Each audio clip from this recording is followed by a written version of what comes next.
And welcome into the Monday edition, Robby and Rexrode, 102.5 The Game, live from our Busy Bee Plumbing, Heating, and Air Conditioning Game Nashville studios, home of the $99 yearly Beehive membership where the buzz is always about great service. Robbie Stanley, Joe Rexrode, Ian Safar here with you on this Monday morning.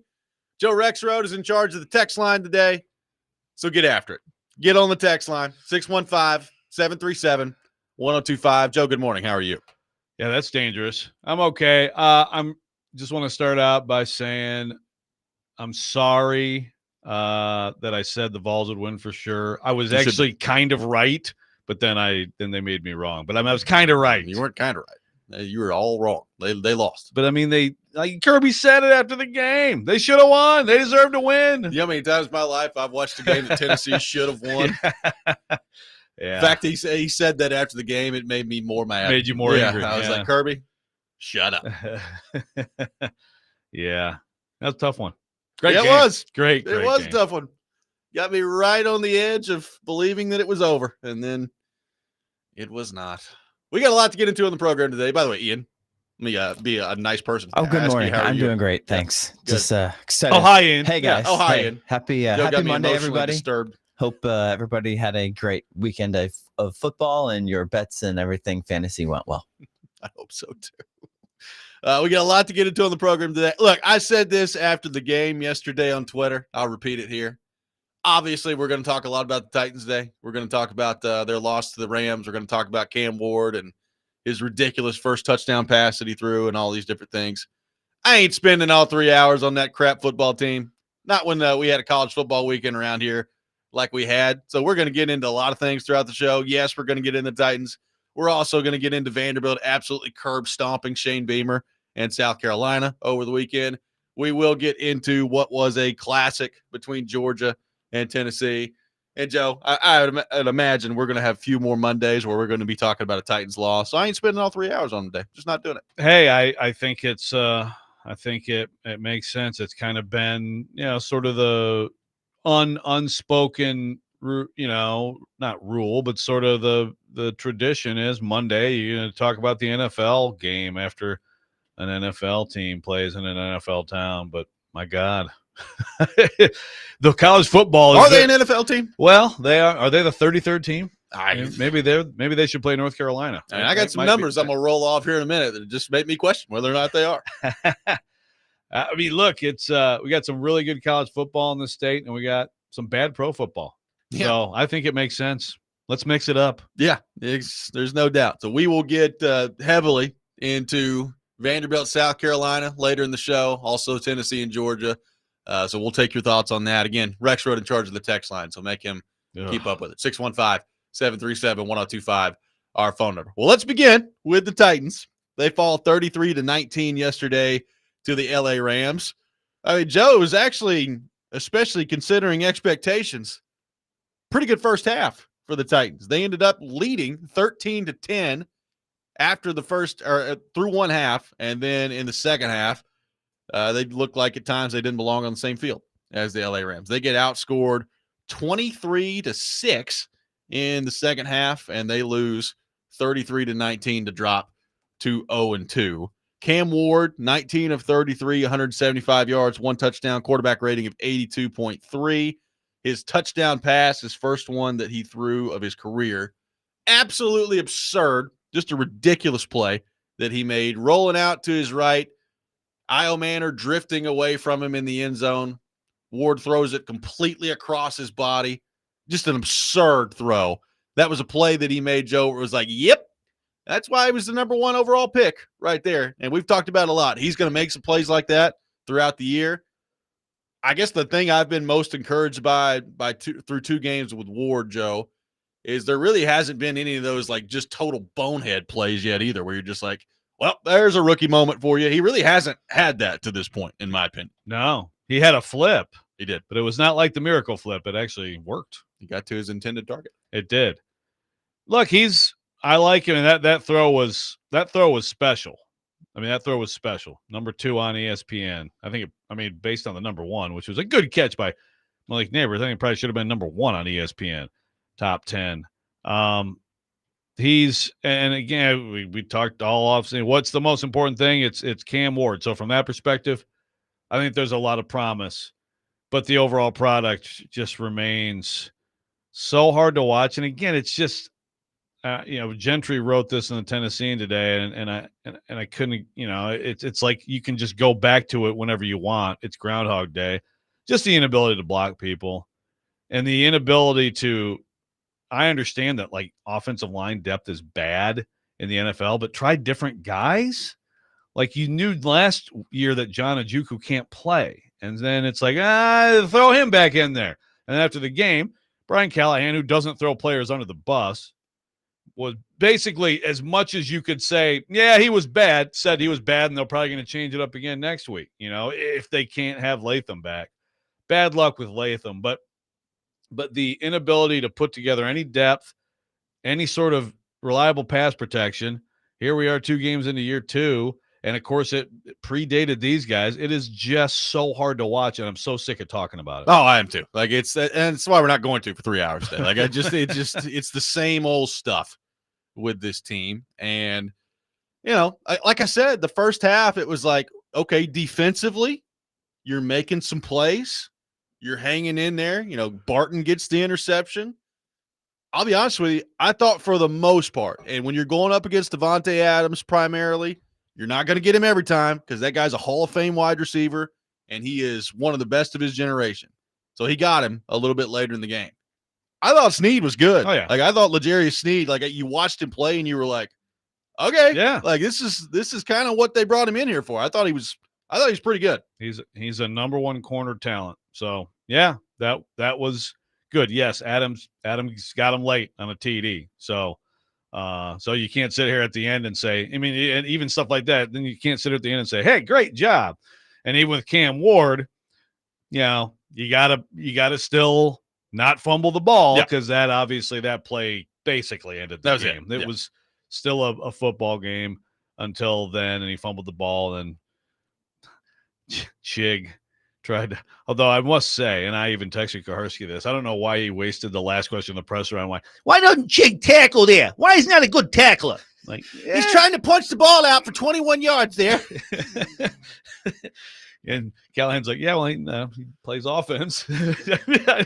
Yeah. Like, of all the things we can complain about, there are the tight more end pressing effectively issues. Tackling someone. Yeah. But that was kind of frustrating to watch. It's like, okay, I think now you should tackle him. I mean, it's worth a shot. Punch. Okay, now tackle him. Go ahead. Tackle him, Chig. It's like, wow, this guy is an absolute beast out there for the Rams. He's dragging the whole Titans team with him. Goodness. Yeah. Just and another just Groundhog Day aspect is just the second half. It's just they can never ever, whatever they have going, because I was sure at one point, they had 16 with a lot of football game to go. A lot of football game to go. I'm like, 20's happening. They're gonna bust that 20 mark. Nope, sure won't. Just absolutely grinding to a halt in the second half. And again, that is, the micro stuff, this play, that play, whatever. Actually, here's one of my favorite, Chris. No halftime adjustments. Again, you're trying to trigger me, Chris. Remember, halftime, they have about 5 seconds to go in, go wee, have an orange slice. Someone says, okay, guys, we go, and they go outside, okay? But the adjustments, but adjustments are an ongoing process throughout the game. And they're not doing a good enough job of it. What consistently happens is whatever success they have in games offensively, the other side figures out a way to make them stop having that success in the second half. And that has been long enough now that you can say that Brian Callahan and his staff are consistently outcoached. Yes, there's no doubt about it. Let's head to our 1025 The Game phone line, driven by WilsonCountyHyundai.com. Welcome in Adam in Portland to the program. Adam, good morning. Thank you for calling in. Hey, Robby, man, I see why you left. Go Pack, right? I'm sick. I'm sick, dude. That's all it is. Like, it's to the point, man, where it's not if, it's when we get Cam hurt at this point, dude. And so just look at Joe Burrow. It's the same dudes, man. They're cut from the same tree. And so I'm mad at him. I'm mad at his dad, man. Like, his dad is just a fraud too. Like, oh, he's the Hall of Fame offensive line coach. Munchak was so much better than him, guy. Are we gonna pretend like this dude's good? He sucks. Like, they both suck. Get him out of town, man. Like, I'd be cool with firing today, week 3, before you head in. Like, anything's better. But at this point, you saw what Cam could do if he has any kind of time. He can make any throw, probably better than most. But he has no time. He's going to get hurt. He set a sack record yesterday through 2 games, 75-year record for 11 sacks in 2 games. It's like, is that? I don't know that that's that's true, but yeah, I think that stat might be messed up. But I think CBS Sports messed that one up. But to your point, yeah, it's close enough. Your points are all valid, though. Yes. well, what are we going to – I mean, is there anything you could do this early, dude? Like, I mean, you got to do something. Amy sees it. She's not – this is a negligent thing at this point, man. Cam knows his team sucks, and he knows his coach is awful. So I just don't know where we pick it up from here, dude. Thank you for the call, Adam. Well, look, typically we spend a lot of time talking about Bill Callahan and the offensive line on the program. Ian loves it when Adam calls it. He just – we're already firing the coach and all that stuff. We talked a lot about Bill Callahan. Look, his resume is what it is before he got here. Yeah, that did happen. However, I will say, like, we're 19 games into this now, and I'm looking around saying, so is that Bill Callahan hire ever going to show up? Like, are they ever going to be able to block anybody? I mean, I understand Latham's hurt, but to your point last week, Bill Callahan's identifying some of these other guys that are coming in and they're playing meaningful snaps for them now. And it's just an absolute disaster out there. They are not buying his groceries for him. No. So again, there's some people who predated him, but that's the thing. It's like Skoronski, who he didn't pick, is probably the best lineman on the team. So he's had a say and a hand in a lot of these guys who are out there struggling. And again, I'm just watching Dan Moore, and I don't know what. I haven't looked at the PFF grades. I think he had some good reps yesterday, but then when you get beat as badly as he did a few times in key moments, again, just by one guy, it's just, that's your left tackle you're paying a lot of money to. That's who you picked. You don't have a huge menu of people to pick from, but still, why is that so bad already? And then you go back to when they signed him. Yeah. And what the numbers said. Yeah. They said he might be bad. Not a good start for Dan Moore. 615-737-1025 is our phone number. We are off and running. The Titans dropped to 0-2. I've got some numbers I want to throw Rexrode's way coming up next, get his thoughts on what we've seen to this point. Robby and Rexrode, 1025 The Game.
touchdown pass, Cam, what that felt like and what went into it?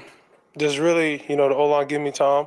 Elliot, just knowing what I like in scramble drill, and then just us connect on the play. So it's exciting to, throw my first touchdown. But I just wish we came up to win. That's Cam Ward after the game yesterday. Titans lose 33-19 to the LA Rams. They dropped to 0-2 on the season. Cam Ward throws his first touchdown pass to Alec Iomanner. By the way, Iomanner, 4 catches, 56 yards yesterday. Had the touchdown catch. Had the great one-headed catch by the sideline that he pinned against the helmet there.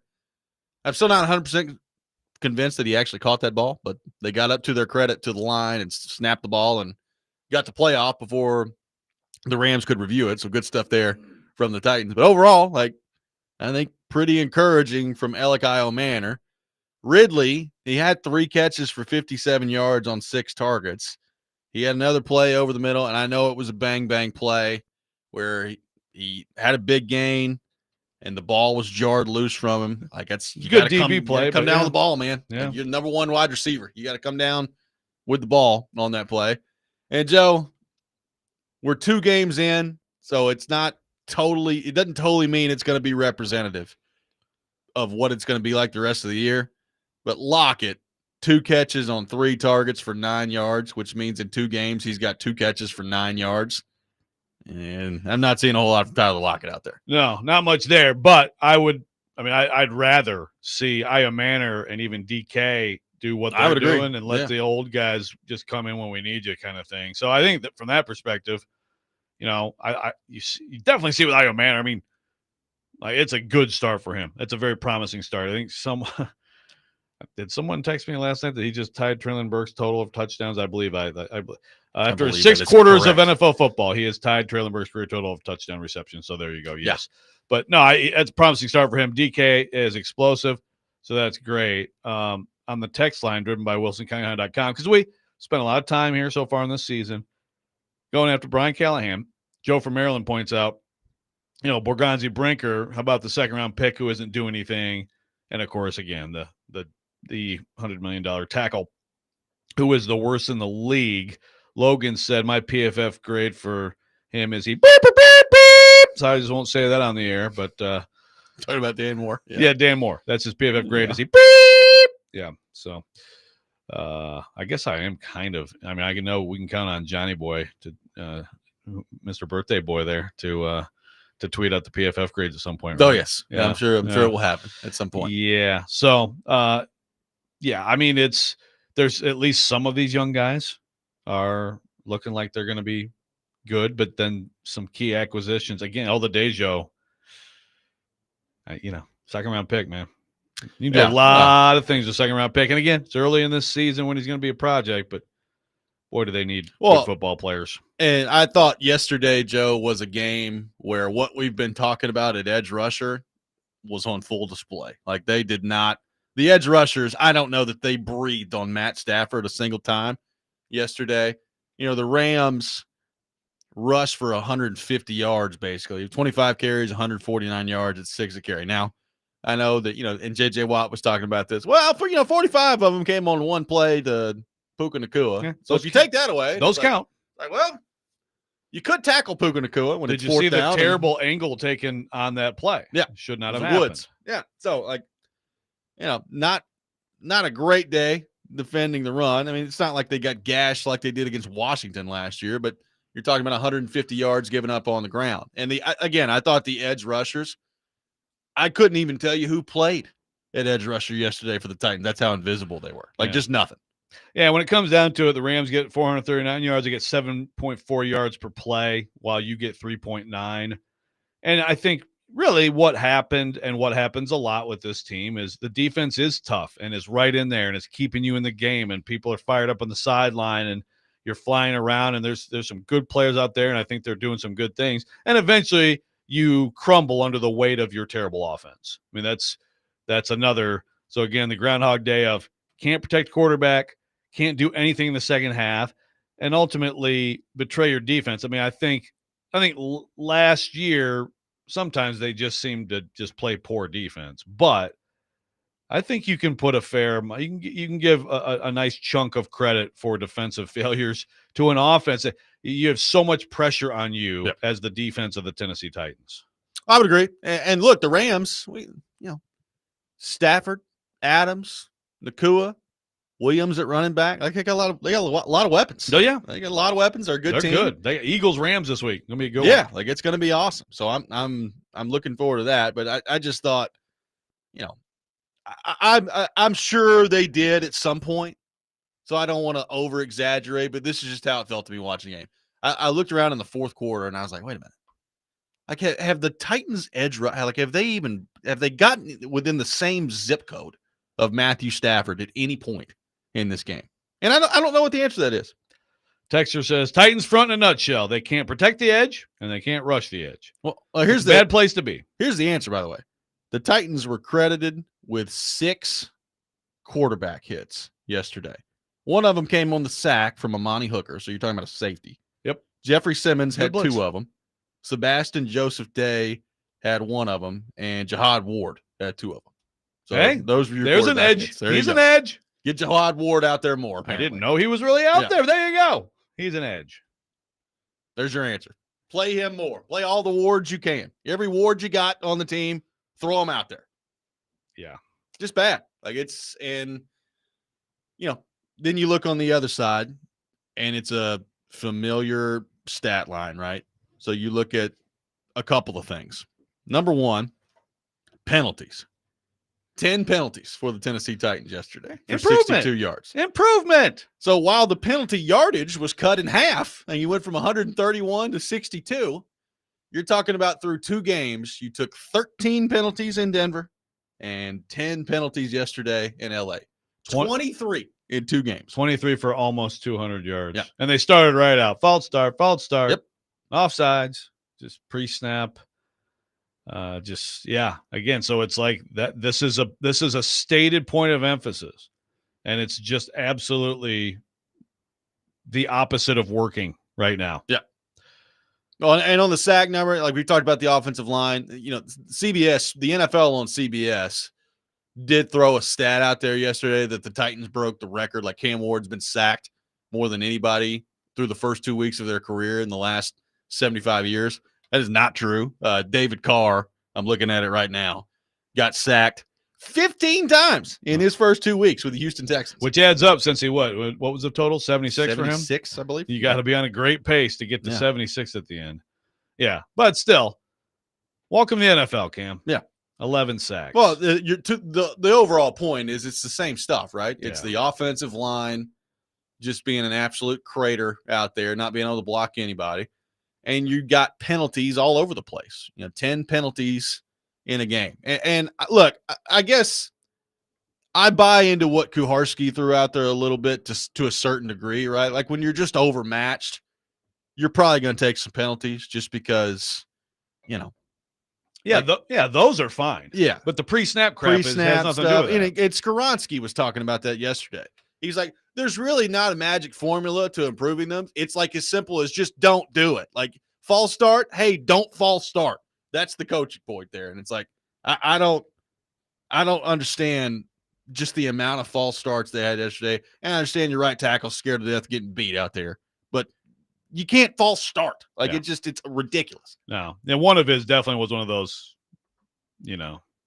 I need a head start. Can I get a little head start like the Chiefs guy gets all the time, Yeah, they never throw that flag. Or how about the Eagles yesterday? Hey, let's let those guys fire off the ball a half second before the tush push. That's great. Yeah, that's really good stuff. I think we need to ban that thing. Sure glad that play's still in there.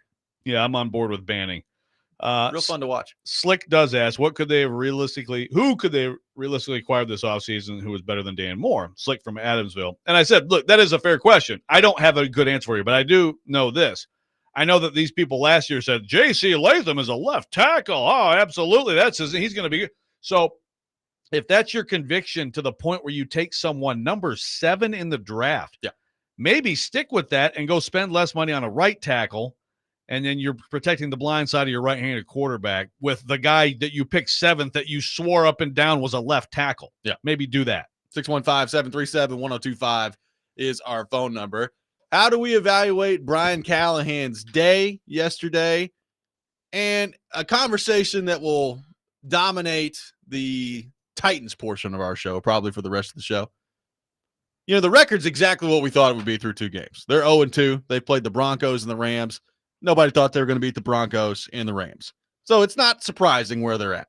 What have we learned about how they've gotten to this point? We'll get into that and what it means for the rest of the season. All that coming up. Robby and Rexrode, 102.5 The Game.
Welcome back in. Robby and Rexrode, 102.5 The Game. Taking your thoughts on our phone and text lines driven by WilsonCountyHyundai.com. Titans fall 33-19 to the LA Rams. They dropped to 0-2 on the season.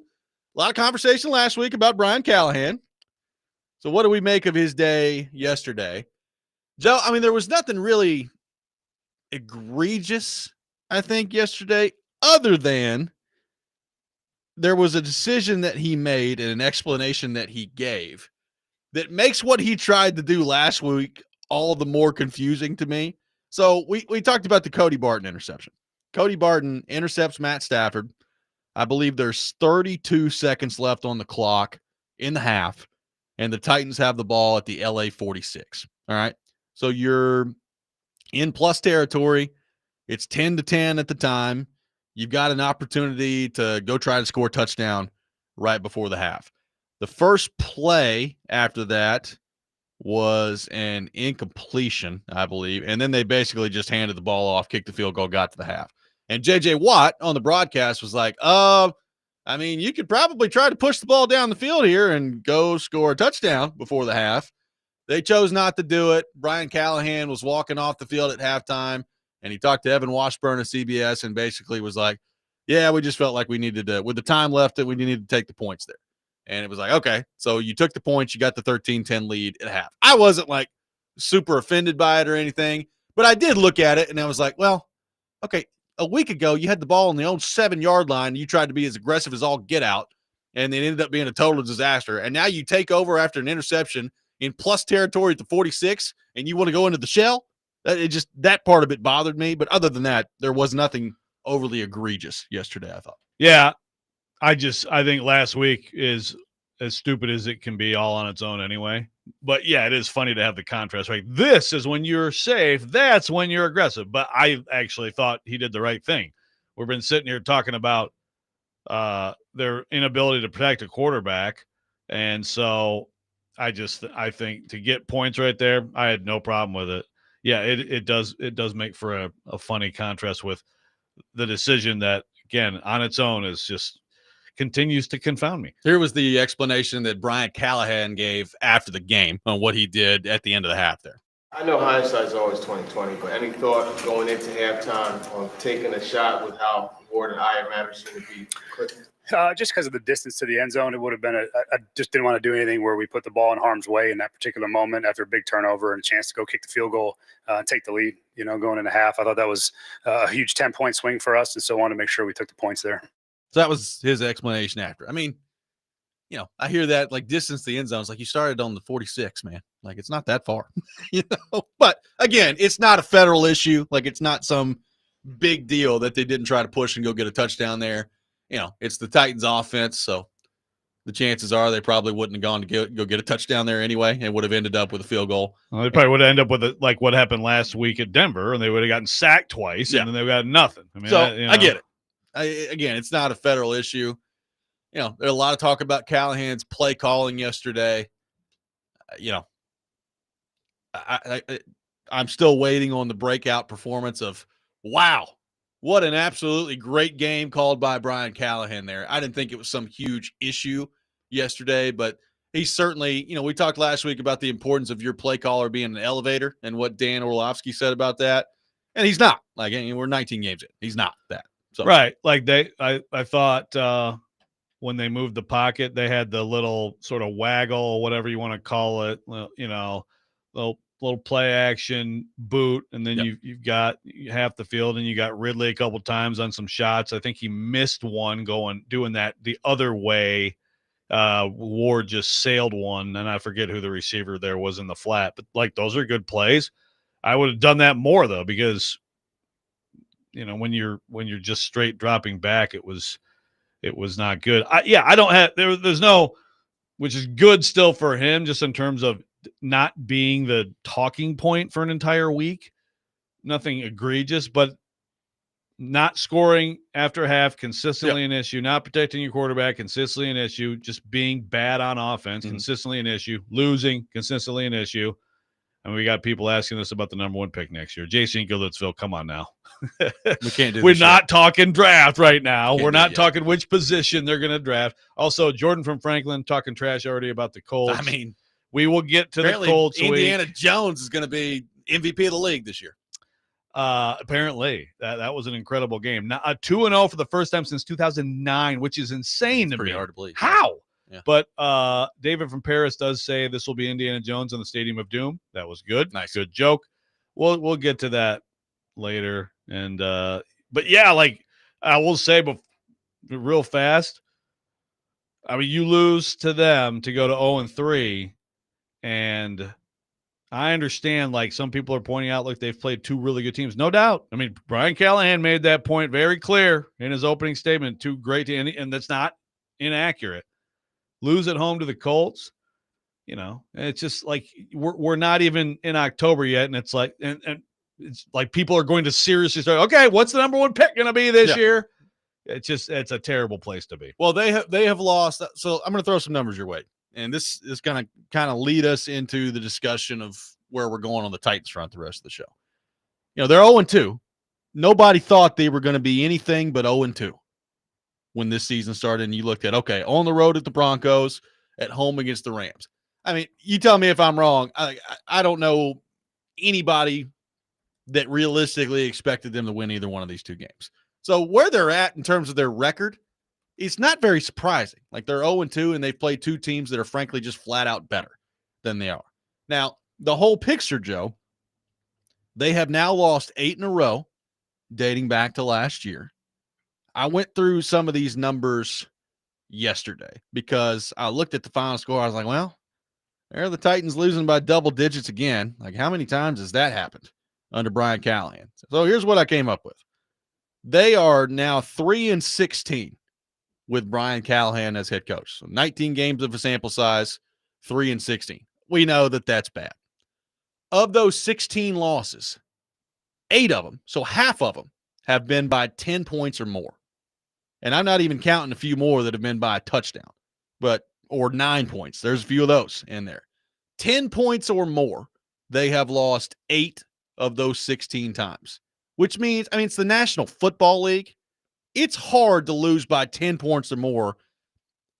First off, it's hard to lose 16 games in 19 games. They have. It's hard to lose 8 of those 16 by double digits.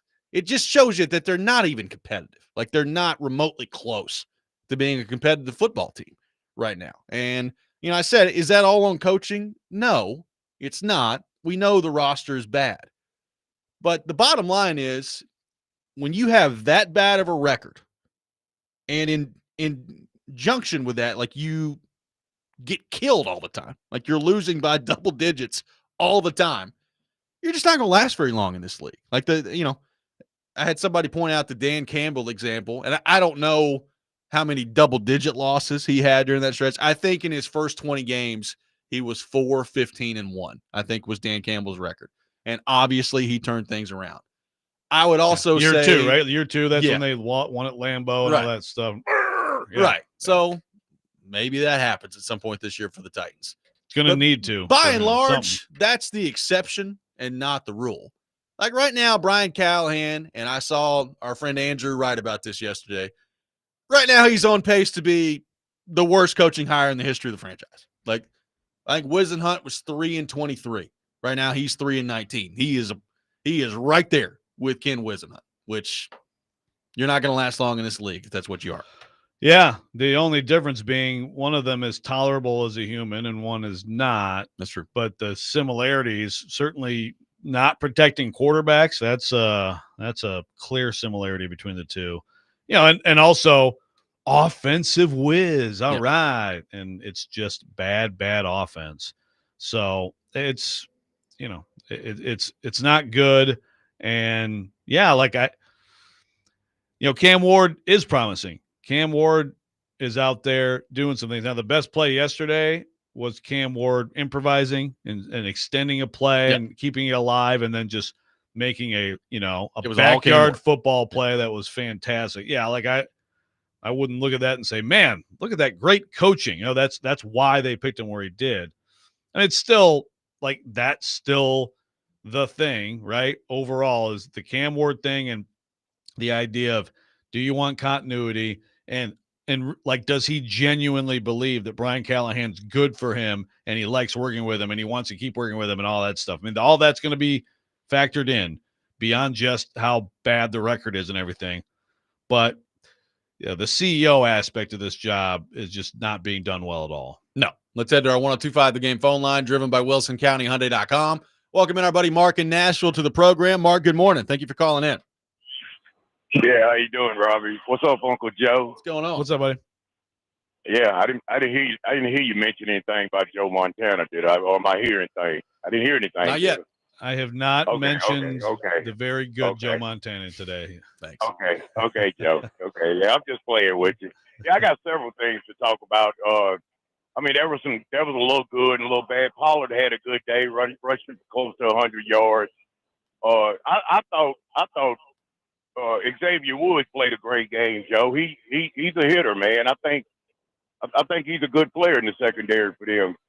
Cam was running for his life. I mean, you had Burst and Young over there with the Rams, putting a lot of pressure on him. The right tackle, Joe, didn't play a great game at all. And Joe, I don't really see that big of an upgrade with Dan Moore over at left tackle. I just don't see it. I really don't see that, man. And I mean, he's going to accumulate a lot of sacks on that side this year. But on the flip side of that, Joe, the Titans, I think they got Indy coming in next week. Robby, Joe, am I right about that? Yep, it's Colts week. Yep, you got a hot quarterback. Look at what they shredded Denver yesterday. They got a hot quarterback. Daniel Jones went for 300 yards. You got a rejuvenated Jonathan Taylor that went for $160. I mean, man, Titans got them looking good. I think you can just chalk that up for another loss too. But Robby and Joe, before I get ready to go, I want somebody to tell me. I was looking at watching the Kansas City-Philadelphia game yesterday. You had Ladarius Smith, who the Philadelphia Eagles just picked up yesterday at defensive end. Why did not the Titans go and pick this guy up and bring him in at defensive end? And somebody tell me why you waste a second-round pick on a guy that you're not even really playing that much. Robby, Joe, can somebody explain that to me? Thank you, Mark. We will do that. We will do that, man. Yep, absolutely. Well, that's a lot of good points Mark brings up. We will get into that coming next, and we will continue this discussion. The Titans are 0-2. I just rolled off the numbers. They're 3-16 under Brian Callahan as a head coach. The 0-2 part of it this year, not surprising. What have we learned about it to this point? Where's this all headed? We'll take your thoughts on that. Robby and Rexrode, 1025 The Game.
Mondays were made for Macero. Big screens, bold flavors, and all the football action from queso to kickoffs. This is how Macero does game night. Macero Football Mondays in 12 South. Don't miss a snap. Robby and Rexrode taking your thoughts on the Titans, 615-737-1025. So, Joe, again, the 0-2 record is not at all surprising. Everybody thought the Titans were going to be 0-2 after 2 games, given the fact they played the Broncos and the Rams. What do you make of how they've gotten to 0-2? And as we try to forecast forward here to a point where hopefully at some point this year there's some progress, what do we take away from these first 2 games about what it means and where this is all headed right now? Yeah, it's just, again, the fact that it's, we said going in, it's like lose some shootouts, like to protect the quarter. We talked going into the year, look, could this offensive line actually be a strength, or at least, if not a huge minus anymore, somewhere in the middle, fine, decent, solid. I really thought it would be. I still think it could be with Latham coming back. But you know what? The number one most important player on this team for me going into this year was Dan Moore. He's not good. Right now, he's not good. Can he get better? I saw Roger Saffold come in here and stink up the joint for 5-6 weeks, and then he got it came together. Yep. Lawan came off suspension. All that. That's the problem is, one thing with that was like you had an all-pro left tackle who was out at first, and then you figure it out. But Saffold was bad. Remember? I mean, he was getting torched at left guard, and eventually it got really good. But Saffold also didn't come here with numbers that suggested he might be one of the worst pass protectors in the league, and Dan Moore did. Yep. So that to me is just the biggest thing right now is, again, we got people on the YouTube chat saying that like Callahan had, I don't know how you figure that the coaches had no say in him, that there was just all the GM. I don't know where you heard that, but I don't believe that the Titans have decided to take the decision-making power out of Bill Callahan's hands when it comes to the offensive line. I really doubt that. That doesn't make any sense at all. So they made, it looks like, another bad pick, paid a lot of money for him. And I'll say this too, like there's a year grace, I guess. And, some of these young guys look pretty good. But if you get to next year, like Oladejio's a 0, I mean, that is a huge indictment of this front office. You can do so many things with a pick where they got him. And of course, patience was required because it was a project. But then you get into, do you take a project in the second round? If he's a project, that also means he better be freaking great at some point. Yeah. And right now, is he on the field? Is he not on the field? I never know. Yeah. And again, like with where their edge rusher situation is, like there's opportunity. Even if he's a project, right? Like he needs to be out there playing and every now and then flashing. Like I don't need him to be perfect, right? Like there gonna be some mistakes that he makes, but get out there and flash a little bit. I mean, I know he got some pressures last week. They came when basically Sean Payton said, "Well, don't worry about blocking him. We're just gonna let him have free rusher, and Bo will get rid of the ball." So I don't put a whole lot of stock into that last week. I mean, their whole group yesterday at edge rusher was just a total 0. And as far as what does it mean moving forward, the 0-2 start, it would be one thing if it was, well, they're 0-2, but, Cam Ward looks great. The offensive line looks much improved, and they're just not there from a talent perspective to keep up with the Broncos and the Rams. Problem is, a lot of this looks the exact same way it looked last year with the offensive line, the coaching staff just getting absolutely pantsed in the second half. Like it is like, I'm with you. I don't know if I buy a whole lot into halftime adjustments, but adjustments are like an every minute of the game thing. Adjustments they don't stop throughout the course of an NFL football game. And it's clear at this point that this staff is not good. Like they're not good at continuing to make adjustments throughout the game. And the other staff figures them out and then stifles them in the second half. And those to me are meaningful things. Like those are meaningful things that you look at where it's headed here and it's like, I just don't know. I don't know how many wins are going to take place this year. And I understand it. If you're a Titans fan out there that says, Well, we all knew that there weren't going to be a whole lot of wins this year. I'm with you. You know, I thought maybe 5 is what they may be looking at. We'll see where it goes from here. But I just look at the overall product right now, some of the same issues with the penalties that Brian Callahan essentially said yesterday. Like, you know, I just don't really know why the penalties continue to happen. It's like, well, that's great. The penalties, the lack of adjustments, just getting whooped by the other coaching staffs. And it's not just a Sean McVay thing. It's a consistent thing at this point. They're getting whooped out there by the other coaching staff. To me, where it's headed is Brian Callahan's not going to be a coach at the end of the year. That's where it's headed. That's my answer. Yeah. No, it's all 0-2 is, I mean, like someone on the YouTube channel is like, well, everybody expected it. Yeah, but it could look a lot of different ways. It's all about what it is, what it looks like. There's a wide range of, you know, what 0-2 could mean. And it's hard for me to argue with this. I still think that there's a desire, an inherent desire. Again, some people thought maybe that Borgonzi wanted to hire his own guy, all that stuff.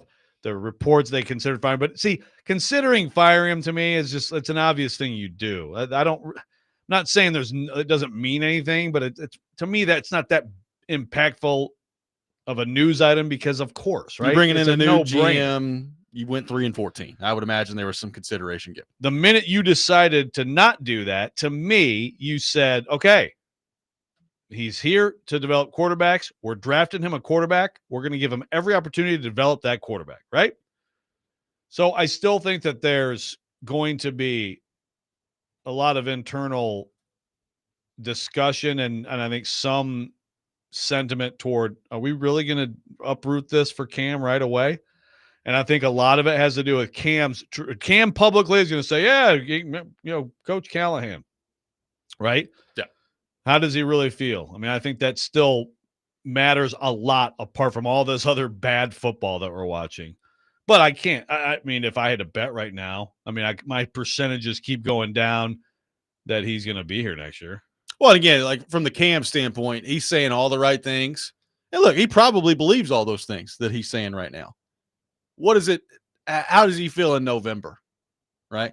How does he feel in December when it's, if it continues on this way? Like, does there become a point where it's like, man, I don't know. I just don't know that this is the coaching staff that's putting me and this offense in the best possible position to succeed. And look, his opinion on it is really important. I'm not saying that it's not important, but I also think independent of Cam Ward, like if you're Borgonzi, if you're Brinker, if you're Amy Adams-Strunk, and you're trying to evaluate all this, again, like at some point, your coach has to show you something. And independent of what Cam Ward thinks, if he never really shows you anything, then I just think it makes it really tough to bring him back. And I understand continuity. We don't need to get back into the continuity conversation. We've had it 1,000 times. You know, you got to show something to earn continuity. And right now it's just a 0 on that front. Well, he went from being basically one of the laughing stocks, if not the laughing stock of the NFL a week ago, to just another bad loss that looks a lot like the other one. So getting better. Yeah. Beat the Colts. And who knows? We could talk about different things maybe someday. What an idea. We'll continue to get your thoughts on the Titans. 615-737-1025. Where do you think this is all headed after the 0-2 start? What does it mean for Brian Callahan and the coaching staff? Plus, next hour coming up, we will get into Vanderbilt and their demolition of South Carolina over the weekend. Tennessee loses an instant classic to Georgia. We'll get into all of it next hour as well. Robby and Rexrode, 102.5 The Game.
Hour number 2, Robby and Rexrode, 102.5 The Game. Robby Stanley, Joe Rexrode, Ian Safar here with you on this Monday morning. We will be joined by Corey Curtis from News 2 for his weekly visit coming up at 8 o'clock. We will get into the Titans with him. We will get into Vanderbilt's demolition of Shane Beamer in South Carolina coming up here in just a few minutes. Tennessee loses an instant classic, a very painful loss, to the Georgia Bulldogs over the weekend. We will get into that as well. Taking your thoughts, 615-737-1025. I got some tickets to give away.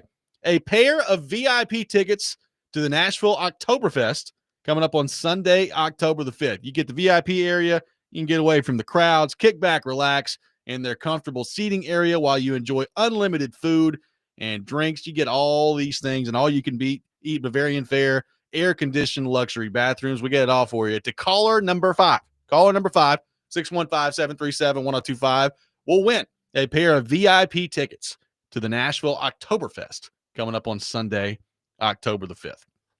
Throwing the question out there. Titans are 0-2, not surprising. What does it mean about where this is all headed? You know, we'll get into the Colts matchup specifically a little bit later this week, but maybe one you thought heading into the season may be a little easier than it ends up being. They're 2-0. Daniel Jones looks good, so we'll get into that a little bit later in the week. To me, Joe, they are in desperate need. Not just with the coaching staff. I think, the other part of this is team morale, which it's professional sports. I get it. But especially if you're a guy like Simmons or you're a guy like Skoronski or you're a veteran player that has been here, that was here last year and went through all that crap, or you've been here for multiple years and it's just been loss after loss after loss after loss.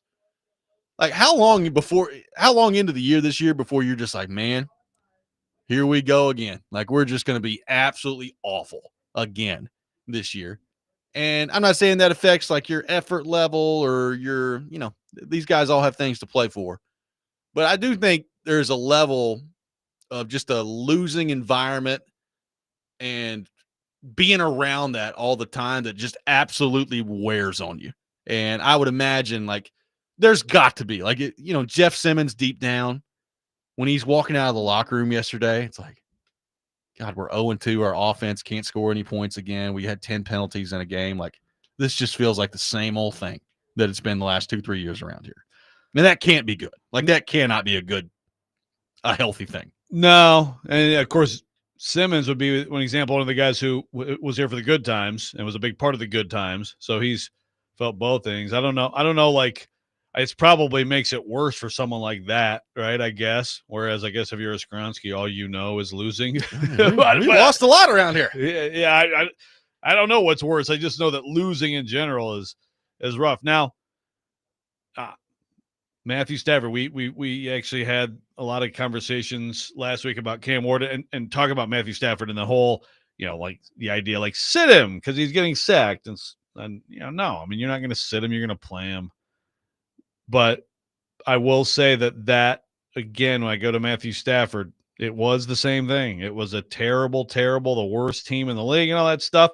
And obviously you have to pick some good players. And I don't remember those teams in Detroit around him ever really being that good. He was good enough that he dragged it to a level of competence and making the playoffs 3 times. And I'm not saying Cam Ward, I don't think Cam Ward is the same level of prospect of quarterback that Matthew Stafford was. I mean, Matthew Stafford, his arm talent in his time in the NFL, it's right up there with whoever you want to put, right? Like I'd put him in Rodgers. I mean, he just passed the 60,000 yard mark. Yeah. Yeah. But even just purely just some of the throws he makes, stuff like that.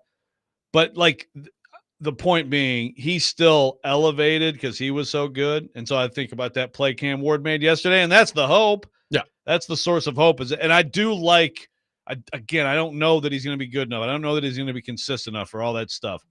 But I definitely like what he brings in terms of basically like a fart you kind of vibe, which they need. Yeah.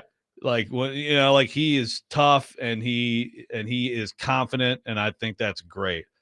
But he just can't do much with what's around him right now. I won't do what you tell me. Thank you. Look, I'm pleased with Cam Ward through 2 games. It's not been perfect. First game took some sacks that you can't take. This last game, you gotta secure the ball in the pocket. Like, he was loose with the football on that play, got it knocked out, and that essentially ended the game there. So it's not been perfect. It's not been without mistakes. But all in all, given what's around him, I think Ward's been pretty good through the first 2 games. He's not throwing picks out there. Like, the first game, I thought he deserved a better fate than he got in terms of just some of the completions that were available that his receivers just didn't come up with. Like, I think the first 2 games have been fine from Cam Ward. So I'm really encouraged by him. I'm totally discouraged about everything around him, other than like Io Manor. Like, Io Manor's been good. I think Ridley's been very underwhelming the first 2 games. We know about the offensive line. We've talked about the coaching staff. Like, there's a lot of things around Ward right now that are very discouraging, that I don't know how much better they're going to get as the year goes on here. So I guess the challenge is navigating through all that. Like, how do you balance what I think has been an encouraging start from Cam Ward, and how does that factor into your discussion with the coaching staff? Because I don't know that they've got much to do with each other right now. Like, people are going to say that about, well, if Ward looks good, that's the only thing that matters. It's like, well, to your point, like the play Ward made yesterday, is that a coaching thing? I don't think so. I think it's a Cam Ward thing. So it's a very complicated process that they're going to have to go through this year to evaluate all this and come to the right decision. Yeah. Very complicated. I don't think that Callahan makes it if there aren't some weeks where there's protection, the ball's out fast, there's high level of production, there's more than 20 points. Like, you got to have some beyond the occasional wow play. And Will Levis made some wow plays too. And you have to win some. Like, I understand we all agree that the win-loss record for this year's team, and we've talked about this the whole offseason, it's not the most important thing. But at the end of the day, Joe, I mean, this is professional sports. And you can't just roll, like, they can't go 2-15 this year or 3-14 like they did last year. And you have a reasonable expectation that you're going to keep your job as this head coach. Like, I just, the NFL doesn't work that way. So I agree with everyone who says winning, losing, the record at the end of the year is not the most important thing. But you do have to win some along the way. And right now, I just don't know. I don't know when that's going to happen. Well, that needs to happen fast. I mean, I understand, like, the Colts it's an amazing start. By the way, the Broncos, the Broncos should be 0-2 probably. And boy, do they look overrated. But no, you have to win some football games. It's the NFL. And just like we saw yesterday, we've seen a lot of these games. These teams, like, that's what the NFL is. Like, Titans have some good players. They have some good players on defense. They were right there. They're hanging in there. And then they just die offensively. They just go, it's fade completely from the story. And okay, well, it is another double-digit loss. You can't, in this league, you can't just get blown out all the time, and you can't just lose all the time. No. There's still enough talent. It's a bad roster. There's still enough talent here to win some football games in this league. And, as time goes on, I know it's only year 2 for Callahan, but we've talked about the offensive line choices. Yep. Those are multiple Callahans involved in those, no question. As time goes on, I have less and less sympathy for a coach about the roster. I mean, and then you can get into everybody else who can be fired too. So someone texted in, this is so bad. Last time it was this bad. It was a ownership change. Kind of Blake and Hendersonville. I mean, it wasn't really an ownership change, but Amy took over right in 15. So, but I don't think that there's anybody. I don't know that there's anybody else in the family. Now, again, they can go to the younger generation. So that could happen, and I'm sure will at some point. But I'm not going anywhere. We're not changing. We're going to fire another head coach. Buckle up. Yeah. It's bottom line is going to stay. How many coaches will we have before that new stadium opens? Got to get the right one in there. Fox hunting. Yeah. Gotta watch out for those foxes out there. 615-737-1025. Our phone number. We'll have the Rex Rant with Joe Rexrode coming up later this hour at 7:45. Corey Curtis from News 2 at 8 o'clock. Get his thoughts on the Titans' loss to the Rams as well. Coming up next, Vanderbilt waltzes into Columbia, South Carolina, and stuns the Gamecocks. They are ranked in the AP poll. What does this mean for Clark Lee, Diego Pavia, and this program? We'll get into that coming up next. Robby and Rexrode, 102.5 The Game.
Inside the red zone for the Doors. Scoreless game so far.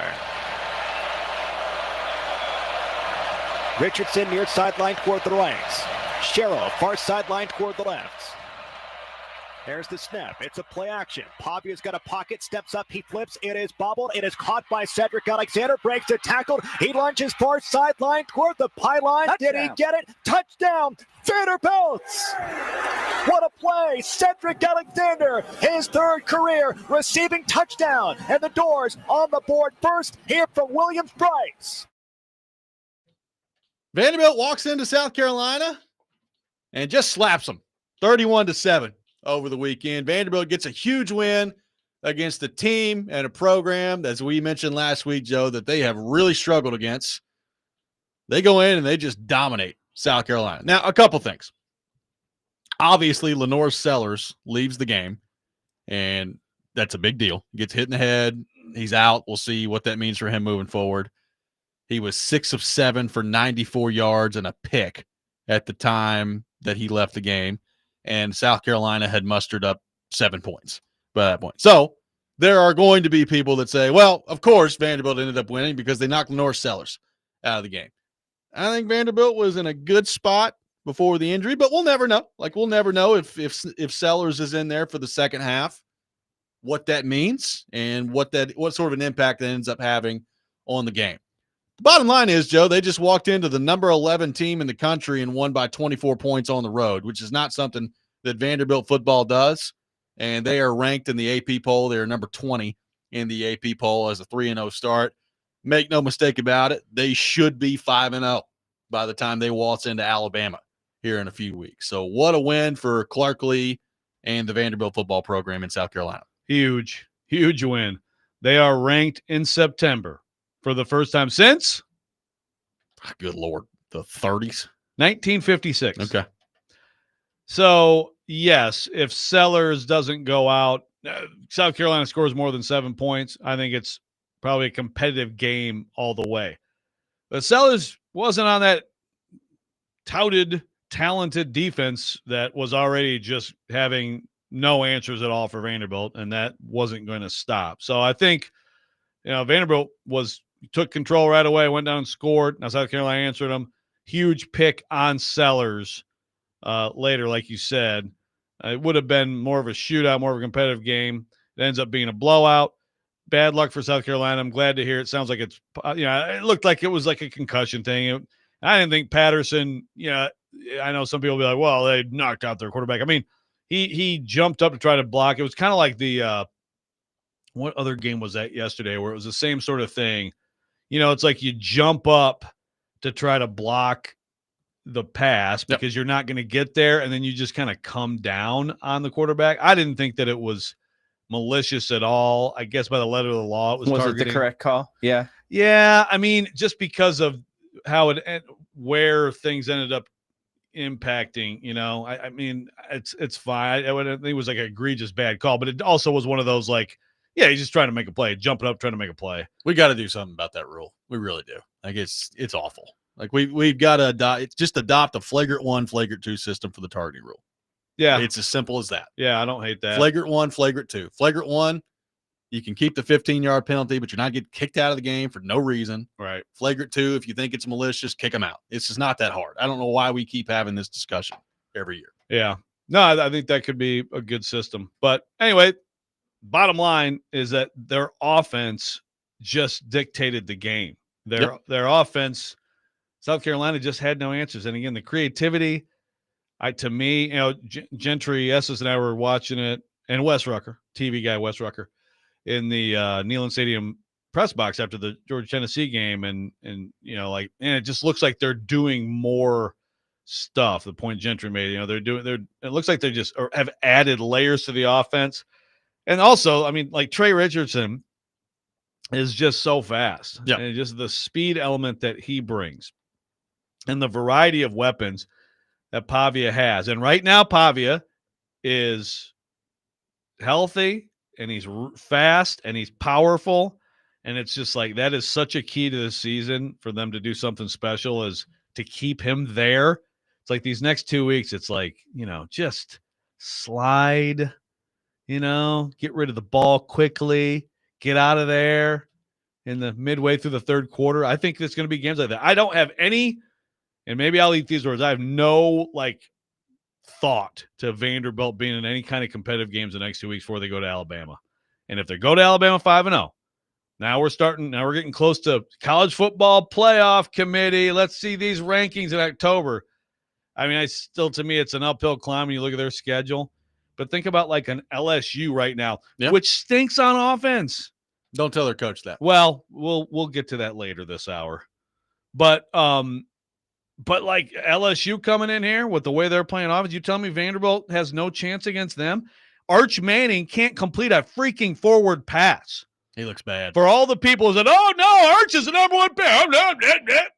Is he a college quarterback? I'm sorry. Is he a college starting level quarterback? He looks bad. Well, there's a game that Peyton Manning looked like a guaranteed loss before the year. I don't know. Are you telling me that if they go to Alabama and they hang in there and are tough with them, as badly as Alabama wants to turn them into what do they call them? An cockroach? Ant. Yeah, hammer the ant Yes. and whatever. That they can't hang in that game? I mean, I'm getting a little wild here, but this could be something wild.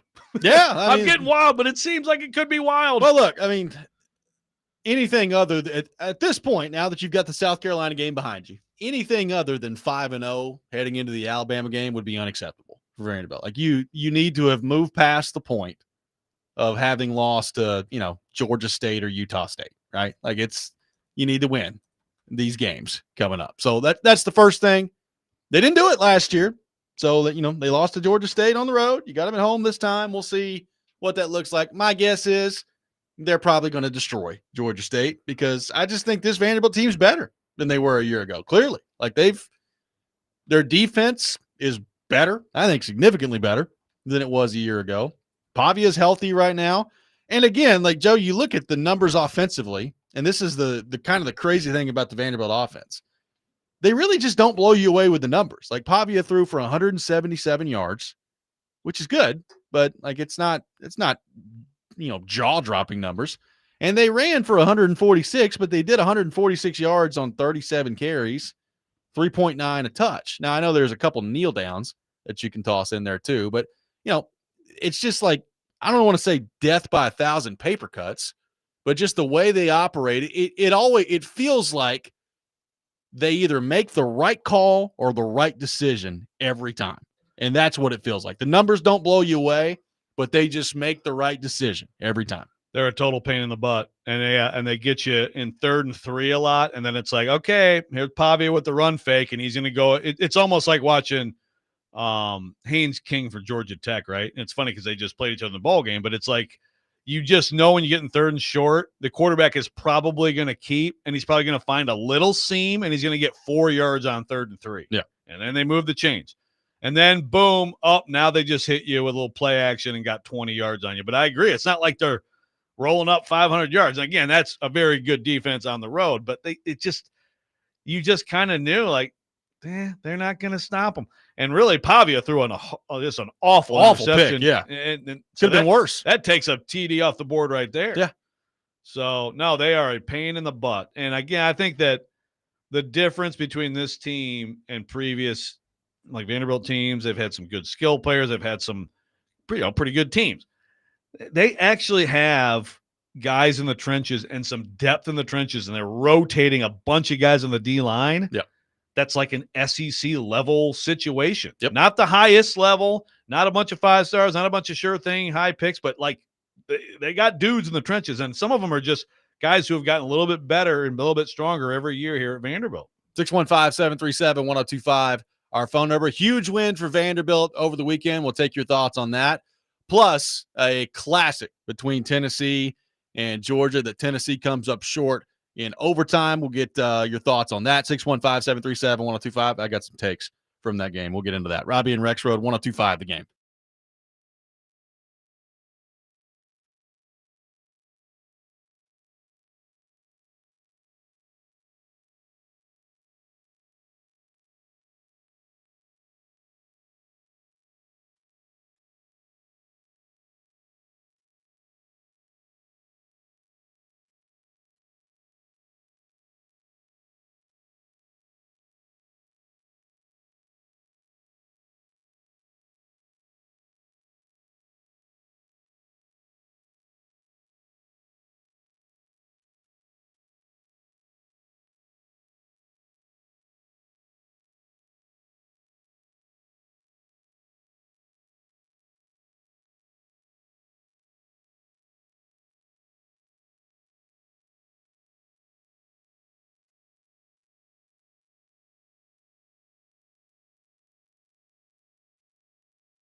drives it. It's fading. And he missed it wide to the right.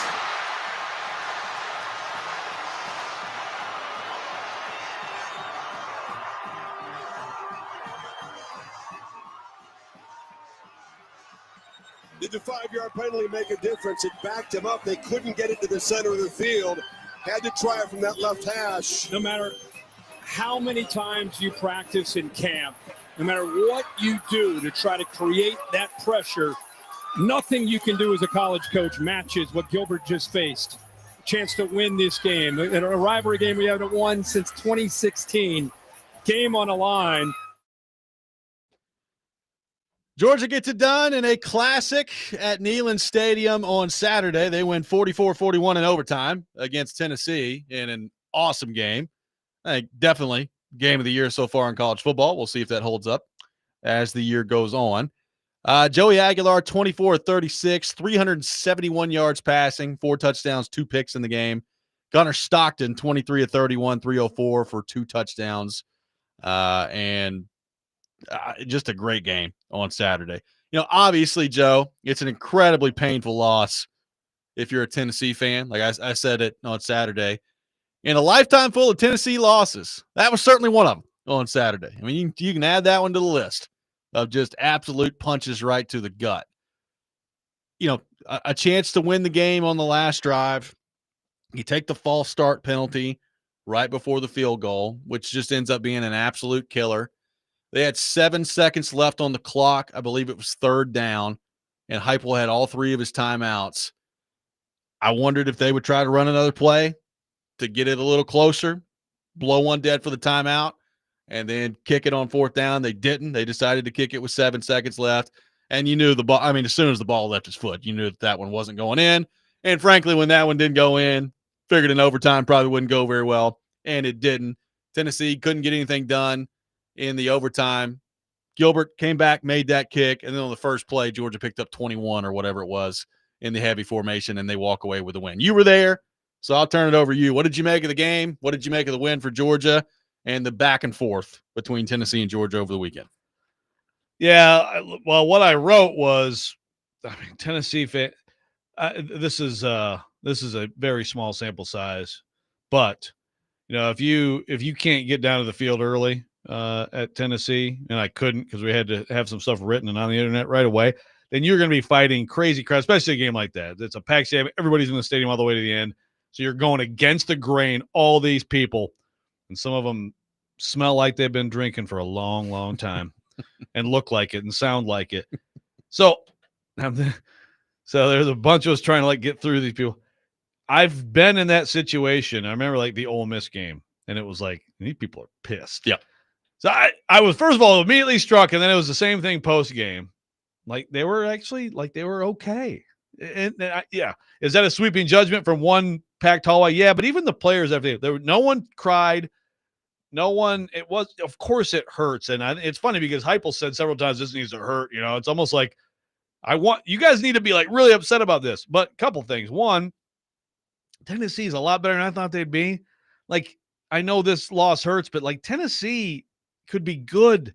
Joey Aguilar is way better than I thought he was going to be. This offense is the best offense Tennessee has had since 2022. Yep. It is being operated at a higher level than it has the last 2 years by Joe Milton and Nico Iamaleava.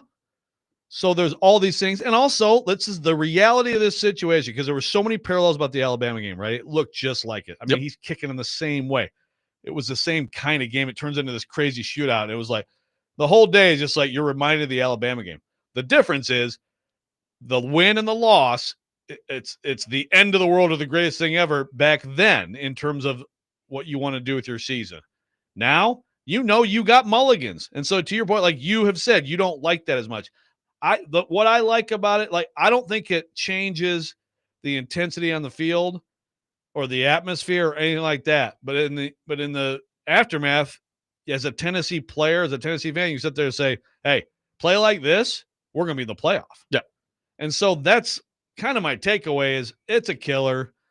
When it comes down to it, you know, I know there's some criticism of Heupel that are fair in terms of what you said. And then also when they got the pick running 3 times, if you score a touchdown there, It's over. You end the game. He said there were 2 high safeties. I say, man, just get the tight end out there, hit something, try something a little more aggressive. Yeah. But also make a kick, man. Yeah, look, kickers. I know people get scared to put all of it on the kicker, and I'm not putting all of it on the kicker, but at the end of the day, it's a 43-yard field goal, man. You got to make it. It's a 43-yard kick. You're an SEC kicker. You got to make it. And you make that, you get your biggest win since that Alabama game. Yep. And you're 3-0, and you look at the rest of the schedule and you say, who can't we beat? Florida doesn't look any good. Oklahoma's good, but you got them at Neyland. Alabama on the road, that's going to be tough. They certainly could lose all those games. But Tennessee's good. That was kind of my takeaway of, you had 2 big questions about this team heading into the year. Quarterback play, obviously. How good was Joey Aguilar going to be? He wasn't perfect in that game. I thought there was a lot of he was either really good or really off on some drives. There wasn't a whole lot of in between. But he ends up throwing for 371 yards and 4 touchdowns against Georgia. You can't ask for much more than that. And the other big question that I think we can now answer about this Tennessee team, are their receivers any good? Yeah, they are. Chris Brazzell put up, damn near 200 yards in that game. 177 yards, 3 touchdowns. Mike Matthews, I thought, was good in the game. Now, I would like the official to blow the freaking play dead when he's getting his forward progress stop, so he just doesn't take an absolute shot to the head. Yeah. That'd be nice. Braylon Staley, 9 catches for 97 yards. Those 3 are good. Yes. They got good wide receivers and good quarterback play. And to your point, I kept counting it. I was like, there's another pass over the middle. There's another pass over the middle. They're running, their route tree looks totally different this year than it did a year ago. And to me, it has to come down to they trust this quarterback to throw the ball and make the right decision. If you're a Tennessee fan, there's some immediate frustration, and I knew that Heupel was going to get it on Saturday, and he did from a large portion of this fan base, and I get it. But a couple of things stand out to me. Number one, they should be a college football playoff team. They should. They are better than they were last year. And at some point, they're going to get Jermon McCoy back, and they're going to get, I think, Ricky Gibson back at some point. And look, Ty Redmond, I think, is going to be a good player. That's a tough deal for him on Saturday. Yes. But I think they picked on him. They picked on him, and he's a true freshman, so you understood that was probably going to be the case. I think Tennessee showed they're a pretty good team in this thing. They should be a college football playoff team at the end of this year.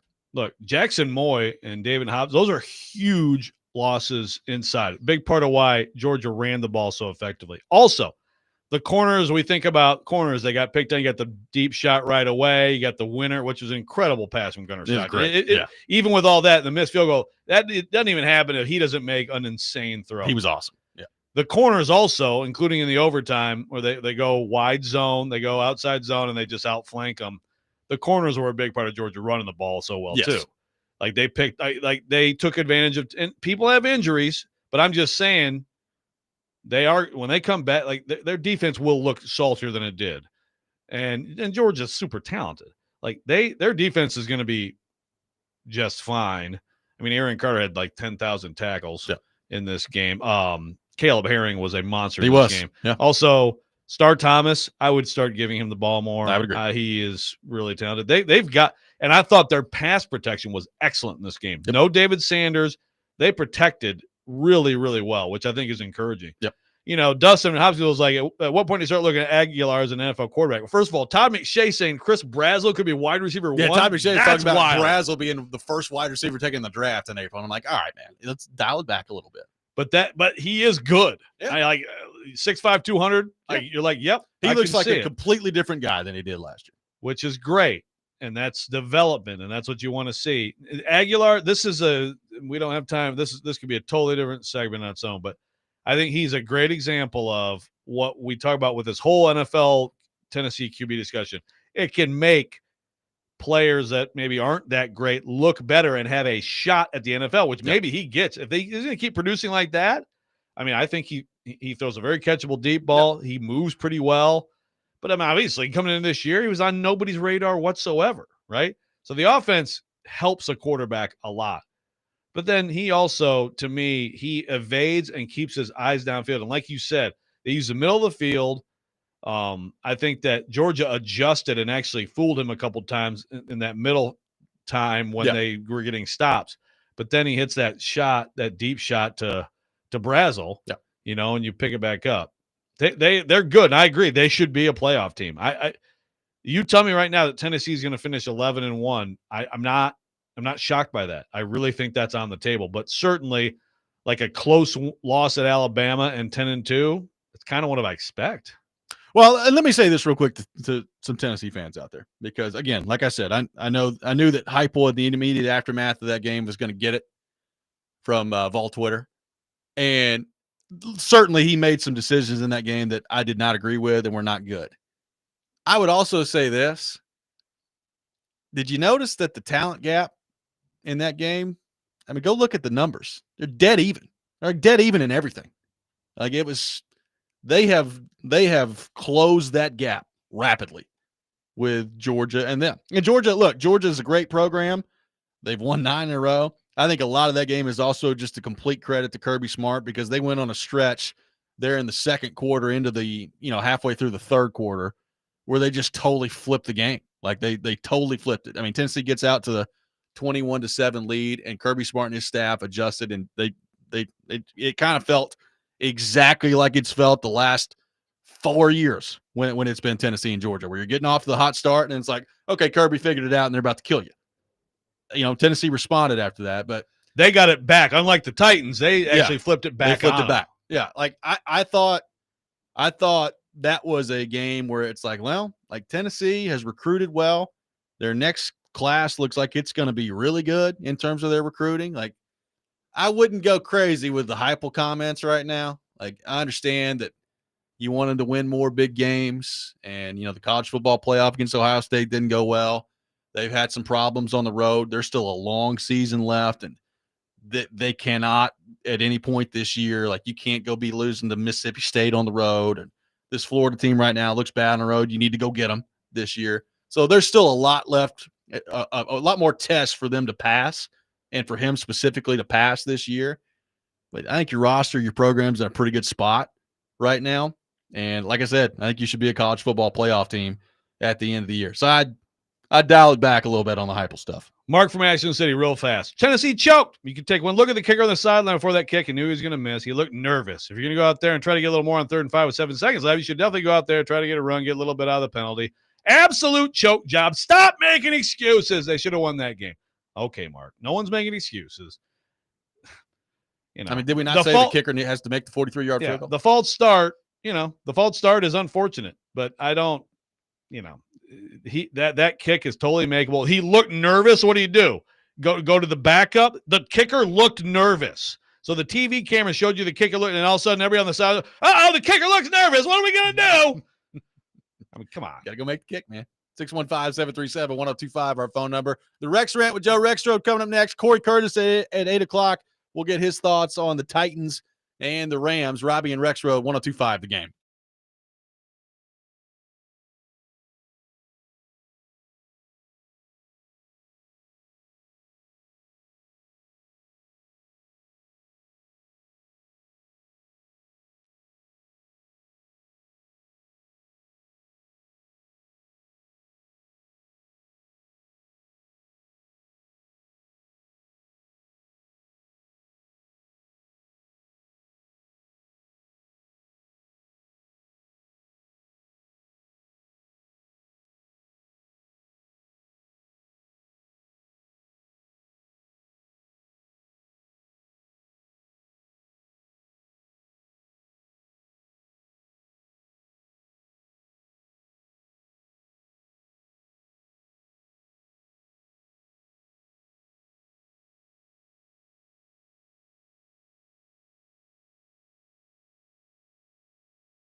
Sometimes he wakes up on the wrong side of the bed. And sometimes he's just, well, Joe. Awkward moment. Let's do it. This is the Rex Rant, now on Robby and Rexrode. Hold the line, Big Joe. You gotta hear him sing Olaf Berserker. Come on, man, Berserker. I prefer the love ya poos. Back in 82, I used to be able to throw a pigskin a quarter mile. Of course he is. It's like Joe Milton. Go wee wee. Have an orange slice. If my zipper's up, I feel like I'm in style. Maybe our entire team needs to be executed after tonight. Am I a clown to you, Mike? You can ask me anything you want to ask me, Joe, but Gonna get to you, girl.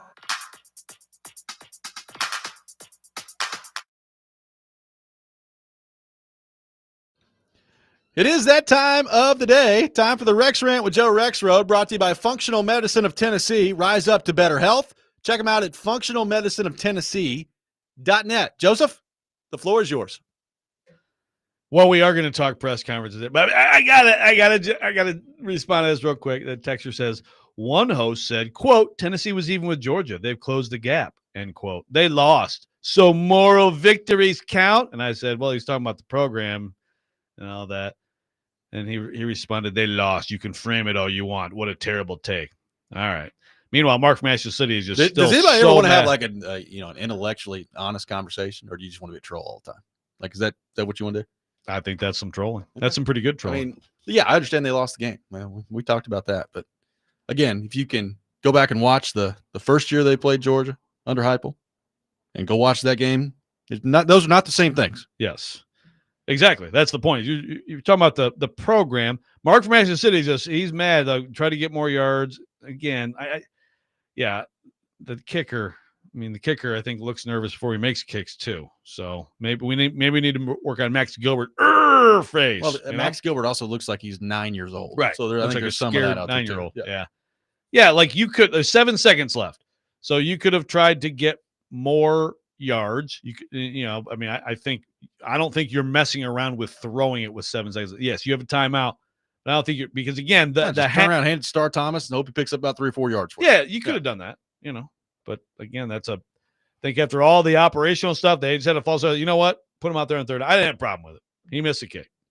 Yeah, at the end of the day, make the 43-yard kick. Yes. There you go. Okay, let's talk about a different SEC coach.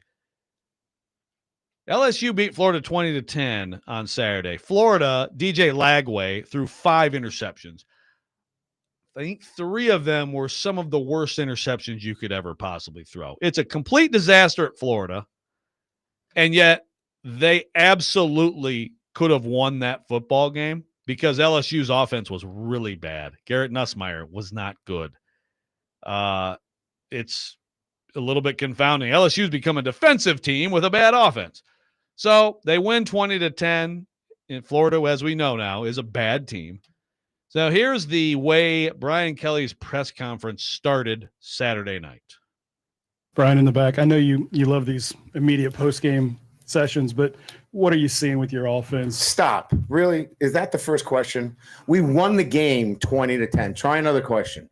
What do you want me to tell you? I just laid it out for you. We played the game to win the game. We played the game to win the game. All right. How about third down then? What is going on with third down? It's one game. Last game, we were great on third down. You're looking at this from the wrong perspective. LSU won the football game. Won the game. I don't know what you want from me. What do you want? You want us to win 70-0 against Florida to keep you happy? No, I think people want to know why you can't run the ball, quite honestly. We can run the ball. Did you see the last play of the game? That's all you need. You just need one. There's a ridiculous questions. And I'm getting tired of it. That football team just worked their tail off to get an SEC win, and you want to know what's wrong. You know what? You're spoiled. You're spoiled. This team is 17-1 at night. 17-1. Give them some respect. How about that? Give them some respect instead of micro-analyzing every little thing. This is ridiculous. For a group of seasoned reporters, that kind of question is so out of line. what's going on with the up? Stop! So out of line. I mean, I don't even like. I can't like. Just Kelly made the rant himself with his ridiculous. And any media person who is defending him, I understand there's going to be some, Tigers, punchbowl.com, whatever the hell, that are, homers that are like, oh yeah, Coach Kelly. I mean, but if you're a general, like, you're defending him or you're having an issue with that question, do we need like 5 questions? Coach, a wonderful win, and by the fans, we're fantastic. The gumbo is super duper. Coach, no, you can ask whatever question you want. There's a totally fair question. They are supposed to be a national championship contender. Florida sucks. They could barely do anything offensively against Florida all night. It is a fair question. He wasn't even. He's like, I know you like these, and what about what are you seeing with the offense? What are you seeing with the offense? Oh my God, stop. It's a joke. And the bigger thing is, seriously, any media people who are trying to take his side on this, it's unbelievable. I mean, if you're Brian Kelly, all you had to say was, what are you seeing from the offense? Playing well enough to win. That's all you guys say. Playing well enough to win right now. Just won the game. You don't have to go crazy about it. It shows me that you're a little concerned about the offense. Well, exactly. Brian Kelly. Yeah. Right. Like, yeah, exactly. Like he knows the deal. He knows that that it's a concern, and it was a bad night. And I love so they got some totally meaningless, like 40-yard run up 10 late in the game. We ran the ball. What are you talking about? I mean, it's just, he is insufferable. He is. He really is. Yeah. I mean, we went through the list before the season. Like, who's the most unlikable college football coach? I think he's there. He was the preseason pick. I think he's holding on. You'd put him over Shane Beamer on your list? I wouldn't. But yeah, okay. I think, generally speaking, the public would. Shane Beamer, though, boy, does he complain. Yes, he does. My God, does he complain. I know. It's almost like he's annoying. I've been trying to tell everybody for 4 years. But yeah, I think Brian Kelly, in general, sport-wide, if you pulled the entire... Oh, yeah, he'd run away. He'd probably be number one, right? Oh, yeah. He's earned it. 615-737-1025, our phone number. Corey Curtis from News 2 will join us coming up next. Titans fall 33-19 to the Rams. We'll get his thoughts on that, his thoughts on Cam Ward's performance. Robby and Rexrode, 1025 The Game.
Final hour, Robby and Rexrode, 102.5 The Game. Robby Stanley, Joe Rexrode, Ian Safar here with you on this Monday morning.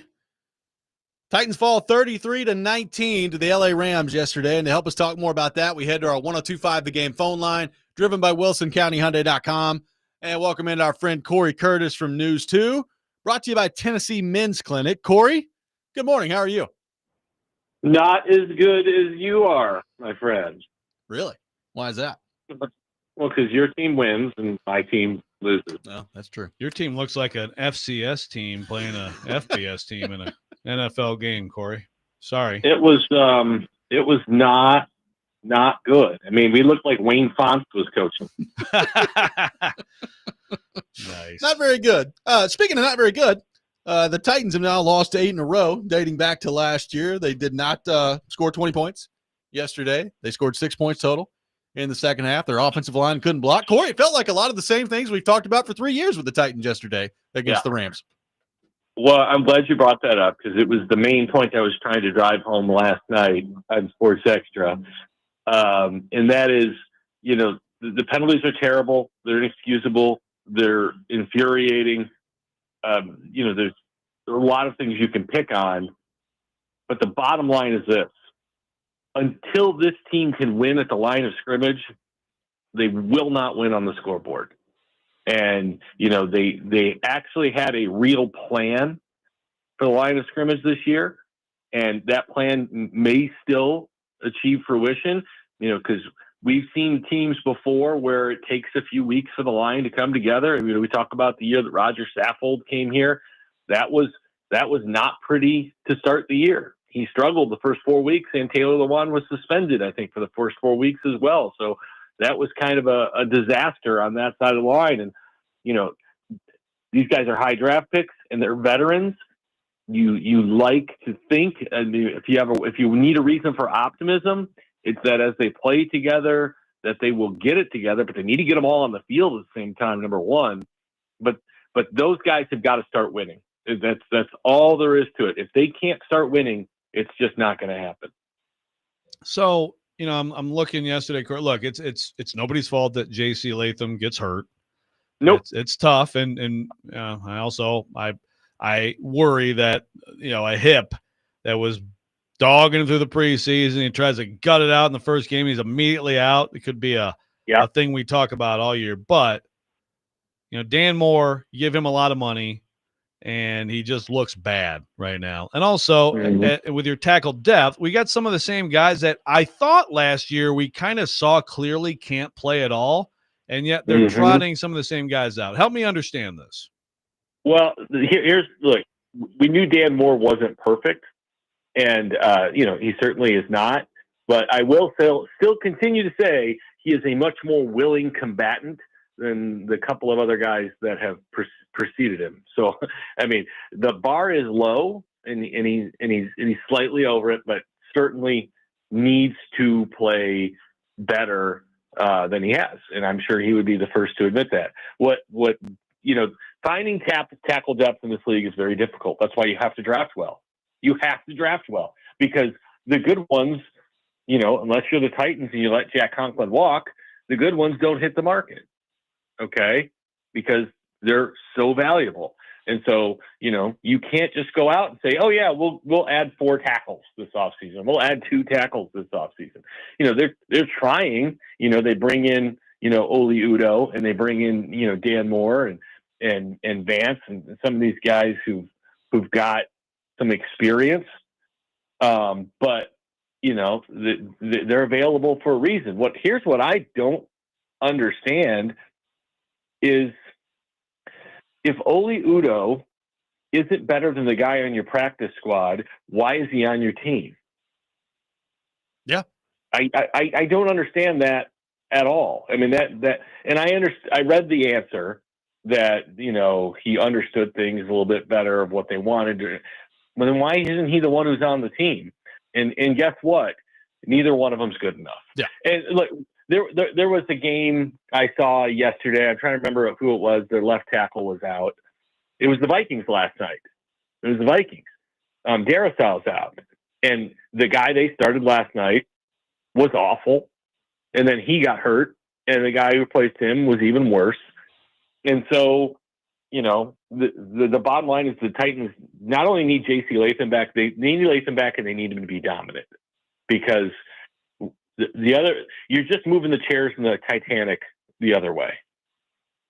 So, Corey, a couple positives that stood out. Obviously, I mean, the Ward play is unbelievable, right? I mean, that's the type of play he makes where, it screams number 1 overall pick. So what have you thought of him through 2 weeks? And the other thing, he's going up against Davante Adams the whole game, so it's not going to be perfect. I thought Snead looked pretty good for the most part and was out there. So what did you make of those two things? The number one, you can carve apart the statistics on Snead and say whether he was good or not good. The number one thing is he was out there. Okay. He was out there, and a lot of people are going to struggle with Davante Adams when you don't get any pressure on the quarterback, and the Titans didn't get enough pressure on the quarterback in that football game. So the fact that he was able to play as much as he did, which was more than I expected, I think is a positive for the team. I also expect him to have a lot of rust at this point, because they need him to be a dominant player.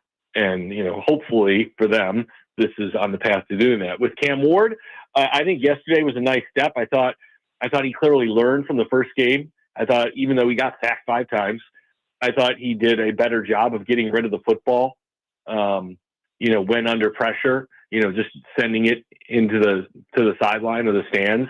There were some plays that, could have been negative plays, and he avoided them. And I thought that was better. I thought the game planning for him was actually pretty good. I'll probably be in the minority. I like the more conservative game plan with a rookie quarterback and establishing running the football. I mean, hell, they ran it 20 times for 92 yards with Tony Pollard. That's a good clip. That is a good clip. And I liked when they rolled him out of the pocket. He's good out there. He looks calm out there. He's got a strong enough arm to make the throws out there. So I thought there was a lot of progress from that front. I know he missed the one throw to DK that he's got to hit, and I'm sure he'd again be the first one to admit that. But I thought there was growth yesterday, and regardless of the 5 sacks, I felt the offense didn't look as disastrous as it did in Denver, when it just looked like every play was pouring more kerosene on the fire. I don't know how many 3 and outs they had yesterday, but I felt like they moved the ball a little more consistently. I think they actually finished the game with more plays than the Rams had. They also finished, Corey, with the trend that is just among other trends, bad trends that just keep happening, but just no scoring in the second half, especially the fourth quarter. It's a consistent thing with the Titans. Yep. At some point when you have a certain sample size there, is that not a commentary on a staff being out-coached consistently? Out adjusted, maybe, but I think it's more outperformed. I think it's over the course of a game, the better side usually gets better, and that usually ends up being the difference. You can smoke and mirror and fight your way into halftime, but in the end, the better team overall usually exerts its will and puts its thumb down on you. I mean, you see that over and over again. So we can pick that apart, and I'm sure find examples.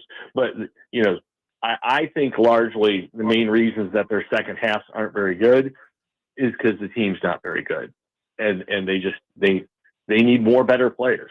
And it looks like some of the young guys can play a little bit. Doesn't look like it's too big for them, and so I'm excited to see them get better. But I mean, look, let's look at Vanderbilt, okay? Why is Vanderbilt good this year? They've got Diego Pavia, and they've got their best offensive line in years, and they're too deep on their defensive line. And, until the Titans can, be like Vanderbilt, they're not going to win. You need to be able to exert your will on some people. And other teams are exerting their will on them. They can't play from behind because they can't protect well enough, and they having a hard time playing from in front because they can't pressure the quarterback enough when other teams drop back to sling it. Corey, do you think you would have noticed a difference in the quality of edge rushers yesterday for the Titans had it been you, me, and Joe out there playing at edge rusher? Yeah, I'm pretty pathetic. Okay. I just wanted to check because I honestly couldn't tell you who played yesterday. They didn't do anything in the game. Yeah. No, well, that's when all you want to do is hem the edges and hold the quarterback in like Bo Nix, that roster works because those guys are, they're bigger, stronger edges, in Draymond Jones and Femi Oladeju and Jihad Ward. But when you need them to win off the edge, that's where the problem lies. And with, Matt Stafford, who's not a runner, and more likely to slide up in the pocket, you need to be able to come in off the edge and get him. The other thing is they blitzed him, and most of those blitzes didn't come home. Yeah. Which what does that tell you? That the Titans stink at blitzing, or that the Rams are just well coached and have good players and get it done? Yep. Well, another Monday, Corey. Maybe at some point this year we'll talk to you on a Monday after they've won a game. You don't know when it's going to happen, but we may get there at some point. Bears and Titans. Will that ever happen? We'll see. At the same week. Maybe not. We were looking at the schedule saying, when do you think the Titans will win?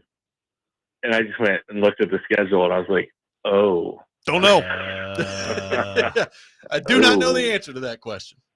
Yeah. Here comes Indiana Jones. Yeah. Yeah, Danny Nichols is getting it done. Danny Nichols, nice. That's good. I like that.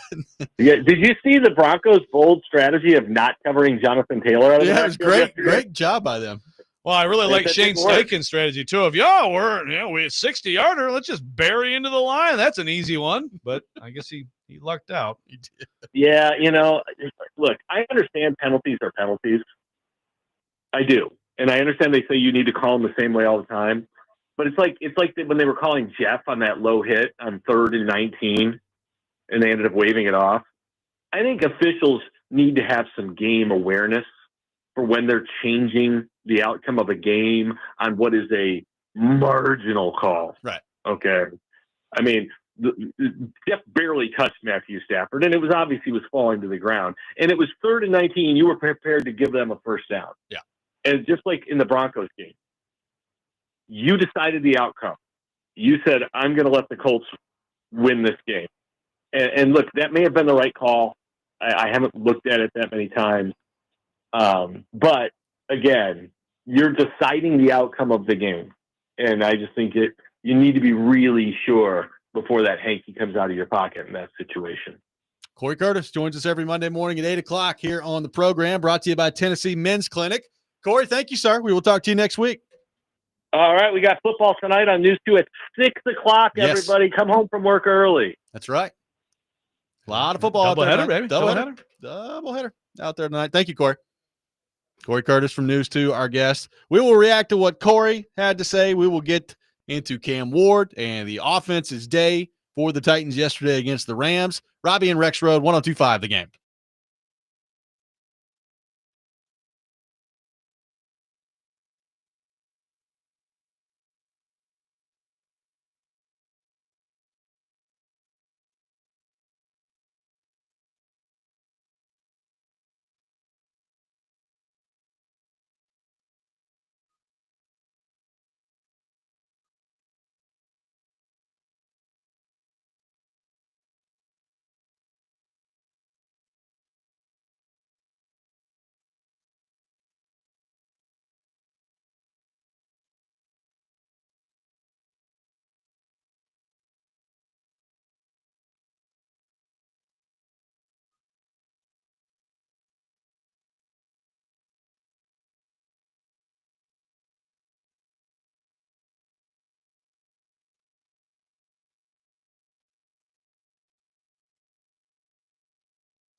Welcome back in, Robby and Rexrode.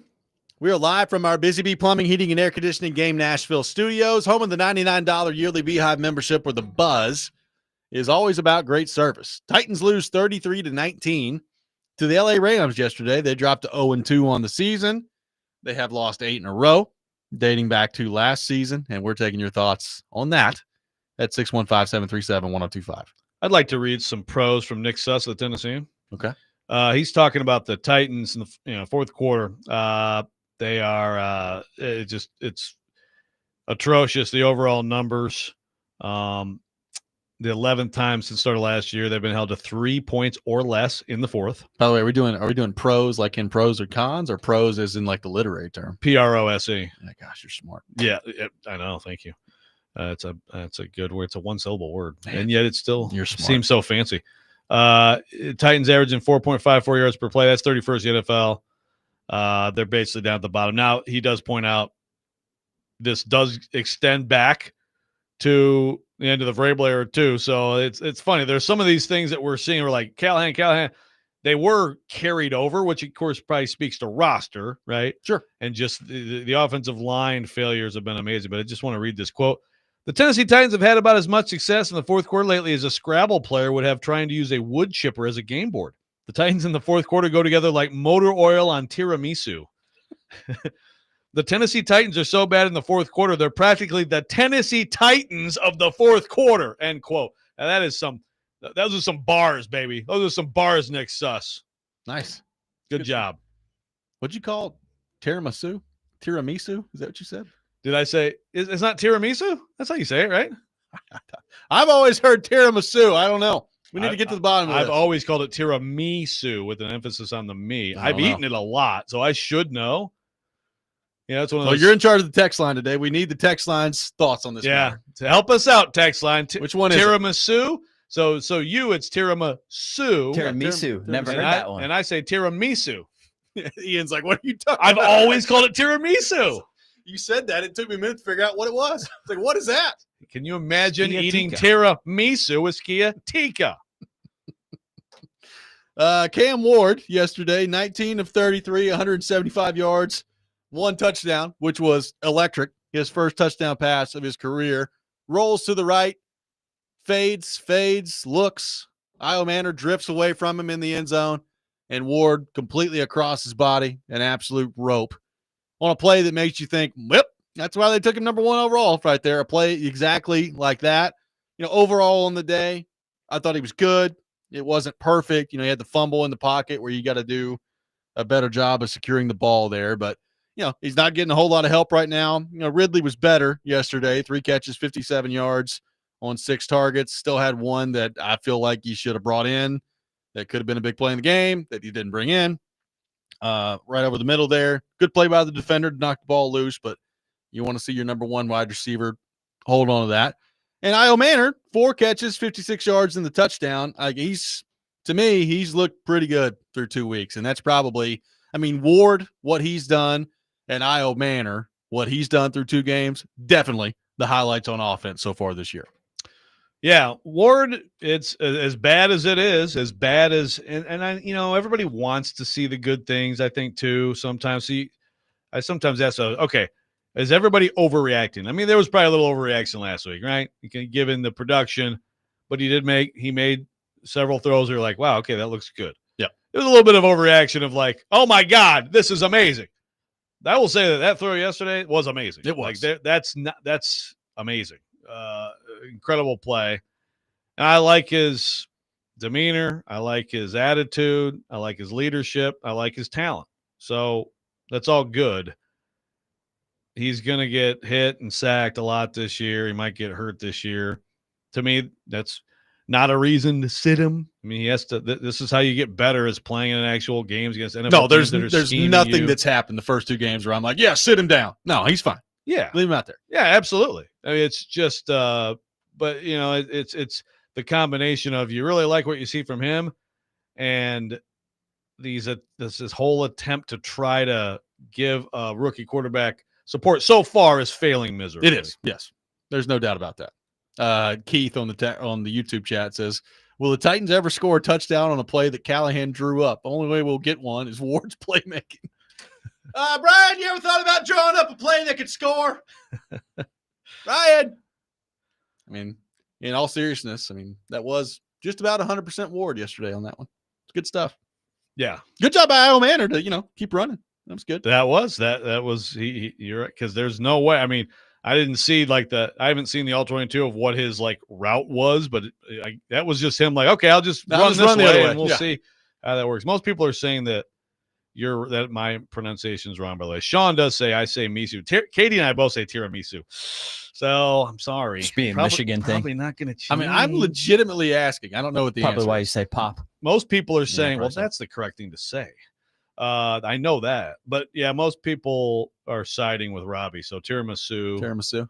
But what can this be like a tomato? You say tiramisu, I say tiramisu. Say whatever you want to tomato. say. Yeah, oh, yeah, sure. Okay. All right. Skiatica. Can I read? Sciatica, what's the difference? On the text line driven by WilsonCounty.com, I would like to also read this haiku. I think this is a good idea. Titans haiku.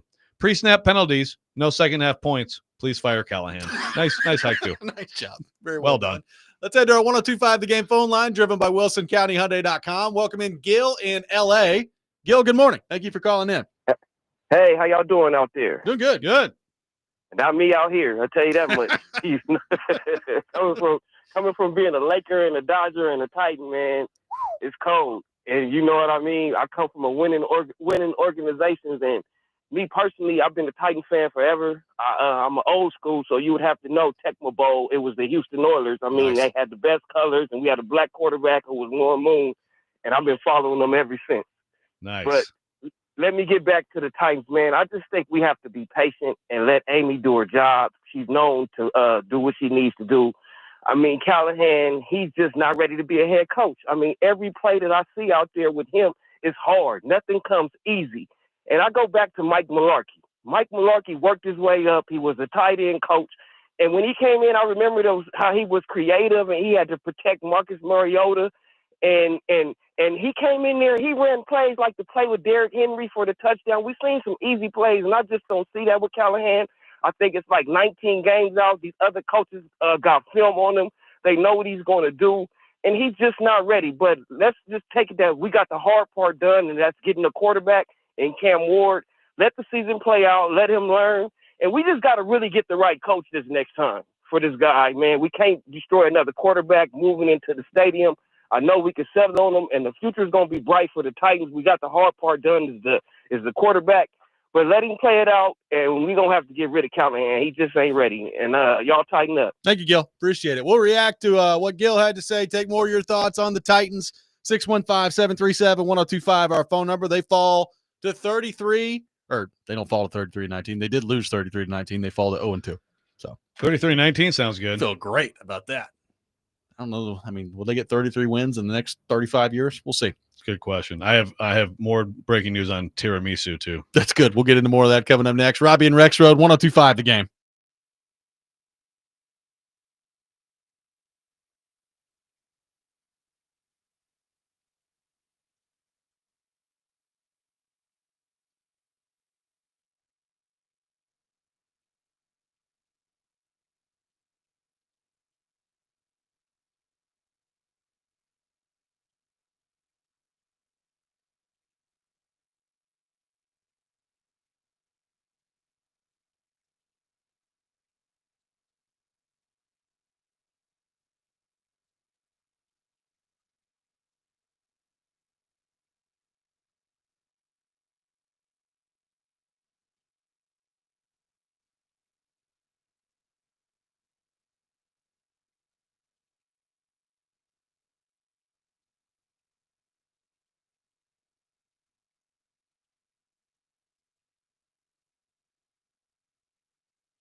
Welcome back in, Robby and Rexrode, 1025 The Game. Taking your thoughts on the Titans at 615-737-1025, our phone number, 615-737-1025. Titans fall 33-19 to the LA Rams. They have lost 8 games in a row dating back to last year. They're 0-2 to begin this year. Taking your thoughts on the text line driven by WilsonCountyHyundai.com. Rexrode's trying to pull off some investigative journalism over there. What have we come up with? I Googled, and I mean, you can see it right here. Just if we trust Google, it says tiramisu, has the me bolded. I got people texting me. It's absolutely tiramisu. But there's this thing. I think the guy just said tiramisu. He said tiramisu. You were saying tiramisu. Tiramisu. Right? Tiramisu. So no one knows how to pronounce this word, is what I'm learning. I think that we can say whatever we want. I think we can say. I think either way is fine. Okay. So this is not a Skiatika situation. All right. That's it. That's which is acceptable. good. I don't need another one of those in my life. That is acceptable. Yeah, because I don't think I can change now. Like I really love that dessert. I should stop Starts with eating T. all desserts. Yeah, is it low? That's a high T dessert. Low T tiramisu. We get some low T. Apparently, a low T T-shirt coming here Apparently today. so. Yeah. So that's awesome. But yeah, tomato, tiramisu, whatever you want to do. Glad we solved that. If not the Titans' complete problems. So I threw this question out there earlier, and a lot of interesting responses on this. And I'm sure this is something we'll probably get into a little bit more throughout the week. Look, the Titans are 0-2. That's a surprise to absolutely nobody, right? Like, I mean, I'm sure Brian Callahan had higher hopes and people in the locker room, but we were sitting here on the radio show. If you're a Titans fan, you're sitting out there looking at the schedule. I don't think it's very surprising that after those 2 weeks against the Broncos and the Rams, your team is 0-2. So with that in the background, they're about exactly where you thought they'd be at this point in the year from a record standpoint. What does it mean? What have we learned about what they have looked like in the first 2 weeks, and then trying to project that forward as to what that's going to translate into the rest of the year? What have we learned so far about the Tennessee Titans? So, Joe, I throw it to you. They're 0-2. They're exactly where we thought they'd be. So it feels a lot of doom and gloom around here. Let me tell you, a lot of doom and gloom today on our text line, on the YouTube chat. I get it. What does this all mean in your mind as you try to project forward here for the Titans? Well, I Corey, it's funny because Corey brought up earlier what I had brought up in the 6 o'clock hour about there is a huge example of Titans offensive line, a newcomer looking terrible, and offensive line totally changing as the season went on. That's the most disappointing part about this season, and it's just a complete carryover, and it's the thing that we're like, just anything but that. Anything but a team that can't block, and so you just know you have no chance on offense. And basically that's what this is so far. Yes, there's an injury with it. Yes, there's a newcomer. Maybe he'll get better. But right now, I think blocking, protection, player choice, player development, all these things. I mean, that's kind of where I'm focused after this game. There isn't some huge head coach gaffe to talk about. So that's good for Brian Callahan. But for Bill Callahan, I think we switch Callahan's a little bit and say, okay, bad luck with Latham's injury, but player choice, player development, cohesion, all these things. There's so much investment in this line, as we talked about going the season. Either draft or money. There is massive investment in this offensive line to be just okay, solid, decent. Yes, they've played 2 very good opponents. There's no doubt. They're going to play some teams from that perspective that are not as strong as their first 2 opponents. Those are 2 of the best fronts they'll see. So that's fair. Latham's hurt. That's fair too. Still, it's just bad, and it's hard to watch, and it's just, everybody's sick of it. And so that's number one. Number two is I do think that the second half failures, the consistent second half, we just talked about fourth quarter in particular failures. I do think it's long enough now to look at it and say the coaches on the other side are coming up with more answers and are out maneuvering you consistently as games progress. And that's not a good place to be as a coaching staff. Well, and Corey talked about the talent being a big part of that too earlier in the hour. And I agree with that to a certain degree, right? Like, conventional wisdom would tell me that, if your offensive line is overmatched, well, the more you throw them out there against the defensive front, probably the more likely it is you're going to get exposed at some point. So I think there's something to that. But also, like when you're drawing some stuff up and when you're having some success early in games and it just totally fades as the game goes, and it's not even just like kind of like it comes to a screeching halt as the game goes. I think that's more than just the talent. Like I think there's some pretty clear adjustments that get made along the way by the opposition that this staff can't match. And that's, like you said, it's a 19 game sample size of it at this point. I threw the numbers out earlier. Brian Callahan is 3-16 as Titans head coach. They have lost 8 of those 16 games by 10 or more points. I mean, they're just getting annihilated out there. And, yesterday, it wasn't like a total demolition throughout the game. I mean, they were winning 13-10 at the half. It was total demolition in the second half. Like they got their butts kicked in the second half yesterday. And it just feels like that's too often the case. Like, first off, everybody knows 3-16 in 19 games as a head coach is a horrendous record. So we get that. But like that's one thing. It's also another thing when you add on to that in half your losses, you're just getting your absolute doors blown off in the National Football League, where as bad as your roster is, it's still a league that's designed for you to be competitive, right? Like it's not college football. Like it's not like, Tennessee playing UAB this week. Like I understand the Titans don't have a good roster. It is still the National Football League, and you shouldn't be losing by double digits as much as they lose by double digits with this team. And that was something that was a big problem last year. We'll see if it changes at some point this year. But right now, I asked you where this is headed. Right now, to me, where this is headed, unless there's a huge pivot along the way here, is that Brian Callahan's not going to be here next year. He's going to get fired at some point this year or after the year. That's where it's headed. I think the probabilities are definitely heading that way. As much as I do believe the Titans want to try to have continuity for the young quarterback, I think it's hard to believe that it's not trending more that direction. And it's up to him to, beat the Colts. It would be a huge win now, right? Like going into the year, it's like both these teams stink. Well, maybe not. Dennis, by the way, says what we've learned is they should have taken the draft trade with the Giants. So many needs could have been helped. Needed to play the long game. That's an interesting point. You definitely could make that case. Now, if you do believe you got a guy in Cam Ward, and again, I think I like what I see. I'm nowhere near. I'm not changing like. Oh, we have no idea if he's the guy yet. Yeah, like we need to stop with the proclamations. Yeah, no. 2 games in. I like him. I like what we're seeing. He looks like a guy. I think he has a chance. I think he has a chance to be a good quarterback. But we'll see.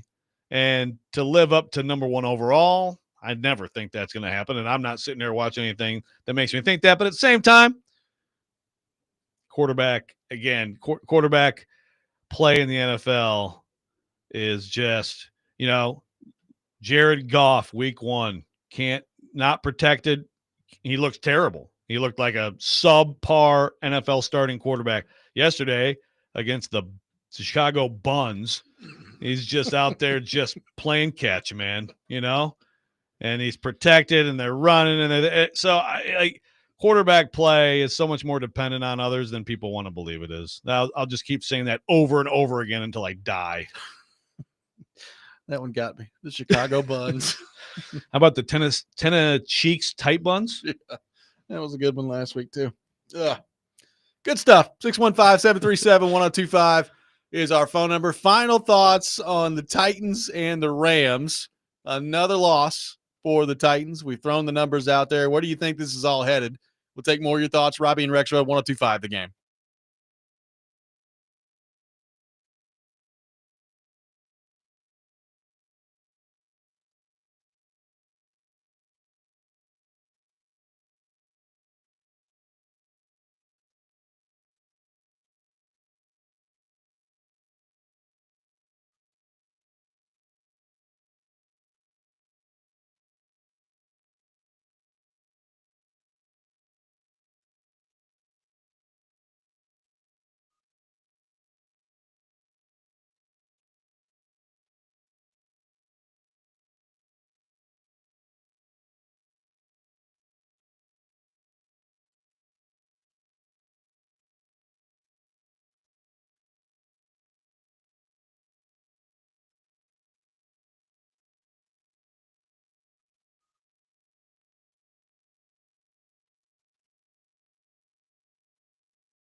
Welcome back in. Final segment of the day. Robby and Rexrode, 102.5 The Game. Taking your thoughts on our phone and text lines driven by WilsonCountyHyundai.com. Titans dropped to 0-2.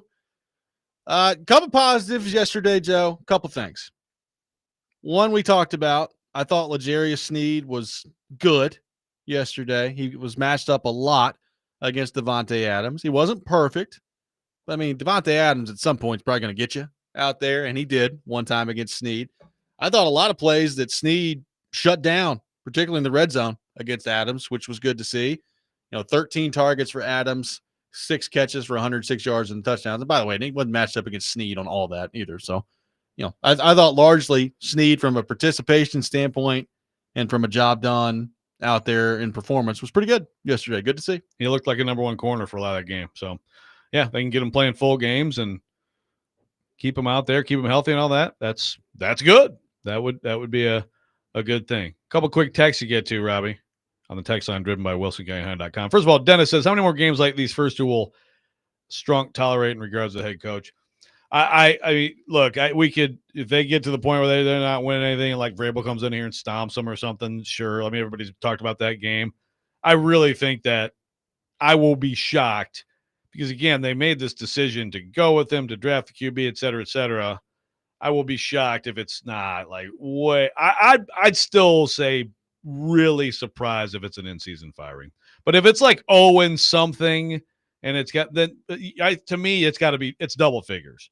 It's double figures games to me, because I do think that she understands what people say. She knows what people say and write. And it is that she is a itchy trigger finger owner who's firing everybody left and right. And I just think if you make the decision to stick with him, how dumb do you look if you then say, month in, never mind, we totally botched that too. So I think it'll be a while. Another question, Colin from Franklin, to the point we were just talking about, Robby, saying there's no doubt Cam's the guy. I'm like, okay. So guys, we're 2 games in. So again, so when you say the guy, you're saying no doubt he is going to validate the number 1 overall pick. He says, yes, absolutely. You put a line around him, get a number 1 receiver, and his poise and arm talent will definitely be number 1 pick worthy. I mean, you can believe that, but to say there's no doubt is just ridiculous. I mean, we're 2 games in, he ain't thrown for 200 yards in a game yet. Do you know how many quarterbacks have done things well beyond what he has done in 2 games or in a season or in 2 seasons who did not end up being quarterbacks that you would have ever taken number 1 overall? And don't misunderstand me. I like the kid. Yeah. I've been impressed by what I've seen through 2 games, but it's promising. We're probably not going to know whether or not he's the guy at the end of the season, much less through 2 games. So let's just keep that in perspective as we move forward here. Yeah.